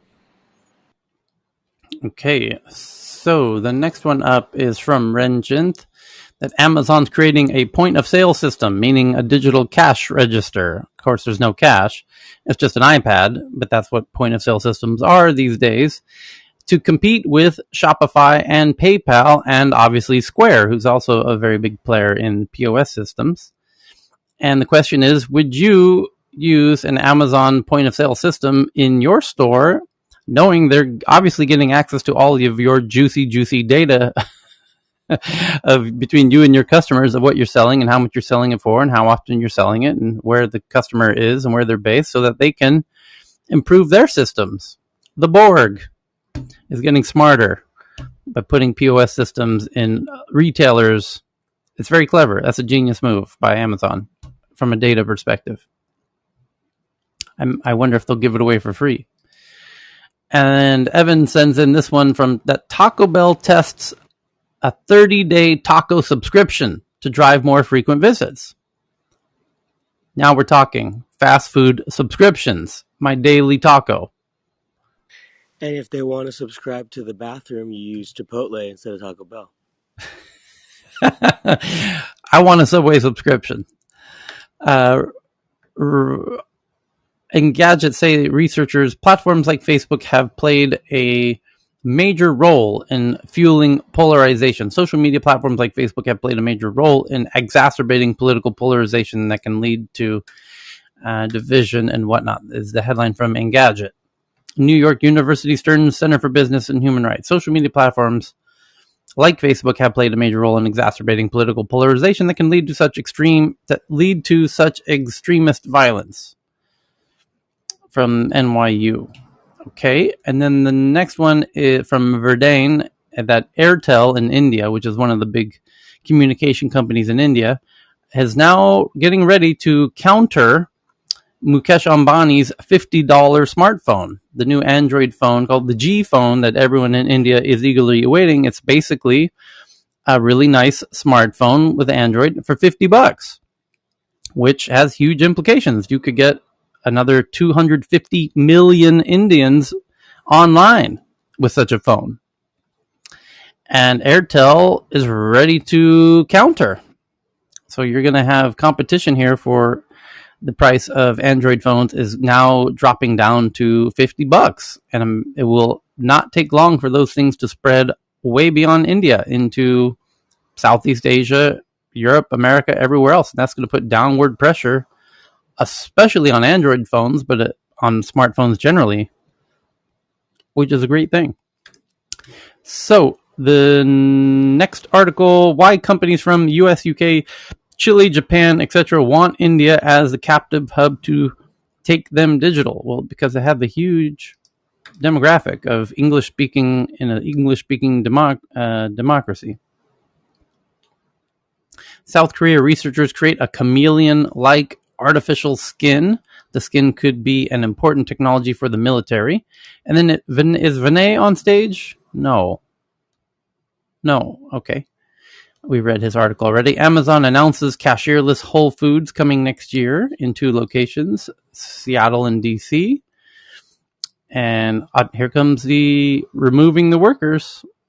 The next one, Facebook office cleaner who held protests at London site fears for his job. Suspended union rep calls on social media giant Facebook to intervene after exhausted workers complain of extra workload. And the Ola Future Factory in India is going to be run entirely by 10,000 women. Apple still reliant on one core product as it nudges towards a $3 trillion valuation, which is they're referring to the iPhone. The iPhone maker may be set to break the $3 trillion valuation, but it's starting to look more and more like a one gadget pony, according to The Guardian, who's doesn't really have. That's not entirely true, honestly. If they come out with a VR headset and that becomes a whole new platform, they'll get to 4 billion. So this is the problem with non-geeks writing tech headlines. So the next one, what is the metaverse and why is everyone talking about it? From the Economic Times in India, as India starts wondering, what is this whole VR thing you guys are all excited about? Now that India is getting smartphones, they're going to realize there's this thing called VR and AR. And if India goes big on that, watch out. The next one, for the first time, a Navy drone ship launched a missile at sea. So here's it's all going, even the military is going autonomous. We've got autonomous. The soldiers are getting replaced. You've got drones now on land, sea. You've got drones in the water. You've got drone submarines that are patrolling the oceans. You have drone Navy ships launching missiles. You've got flying drones. We've had those for quite a while in the military, and they're bombing people in the Middle East. We've been doing that for quite a while, but the drones are also getting much smaller. And then now you have this Israeli drone tank-looking thing. So you have militarized drones in land, sea, and air, launching missiles from sea and air, and soon land. And yeah, it's all. Will we need as many physical people in the military as well? We don't, and it should just be like literally battle bots. I mean, I want to live in that world where we don't kill each other, but we just compare and fight our technology against each other. Accenture will help one of the world's most isolated countries open up, according to, no doubt, Accenture. Being reported by Fortune, Australia, which closed its borders to protect against COVID-19, will launch a vaccine passport, and Accenture is going to help with that. Okay, Xiaomi smart glasses revives dreams and nightmares is the headline. Although Google failed spectacularly to turn it into a commercial success, the idea of high-tech smart glasses never really faded, and now Xiaomi is getting into the smart glasses. I just tweeted it out so you can see a photo of these Xiaomi smart glasses. Knowing Xiaomi, they'll cost next to nothing and be rather stylish and work quite well, but we'll see. The Wired headline, China's digital yuan is a warning to the world. The digital yuan was born as China's answer to Facebook's Libra, but it's much more than that. Yes, indeed it is. Zoom dysmorphia is following us into the real world. 18 months after using front-facing cameras has distorted our self-image, and a new study reveals the effects aren't going away. And this is a crazy article people are talking about. We mentioned it yesterday. Neurograins from UC San Diego and other partnerships. These tiny, tiny little chips that can connect into the neurons in your brain, send and receive signals, and understandably has a lot of people talking. Dozens of microchips scattered all over the cortical surface of your brain might allow researchers to listen in on thousands of neurons at the same time. And South Korea fines Google $177 million for blocking Samsung and LG, others on Android. Apple rushes to block a zero-click iPhone spyware. Apple issues urgent warning to all iPhone users to update their phones. Mitsubishi to use Nissan-made platform for all Japan models.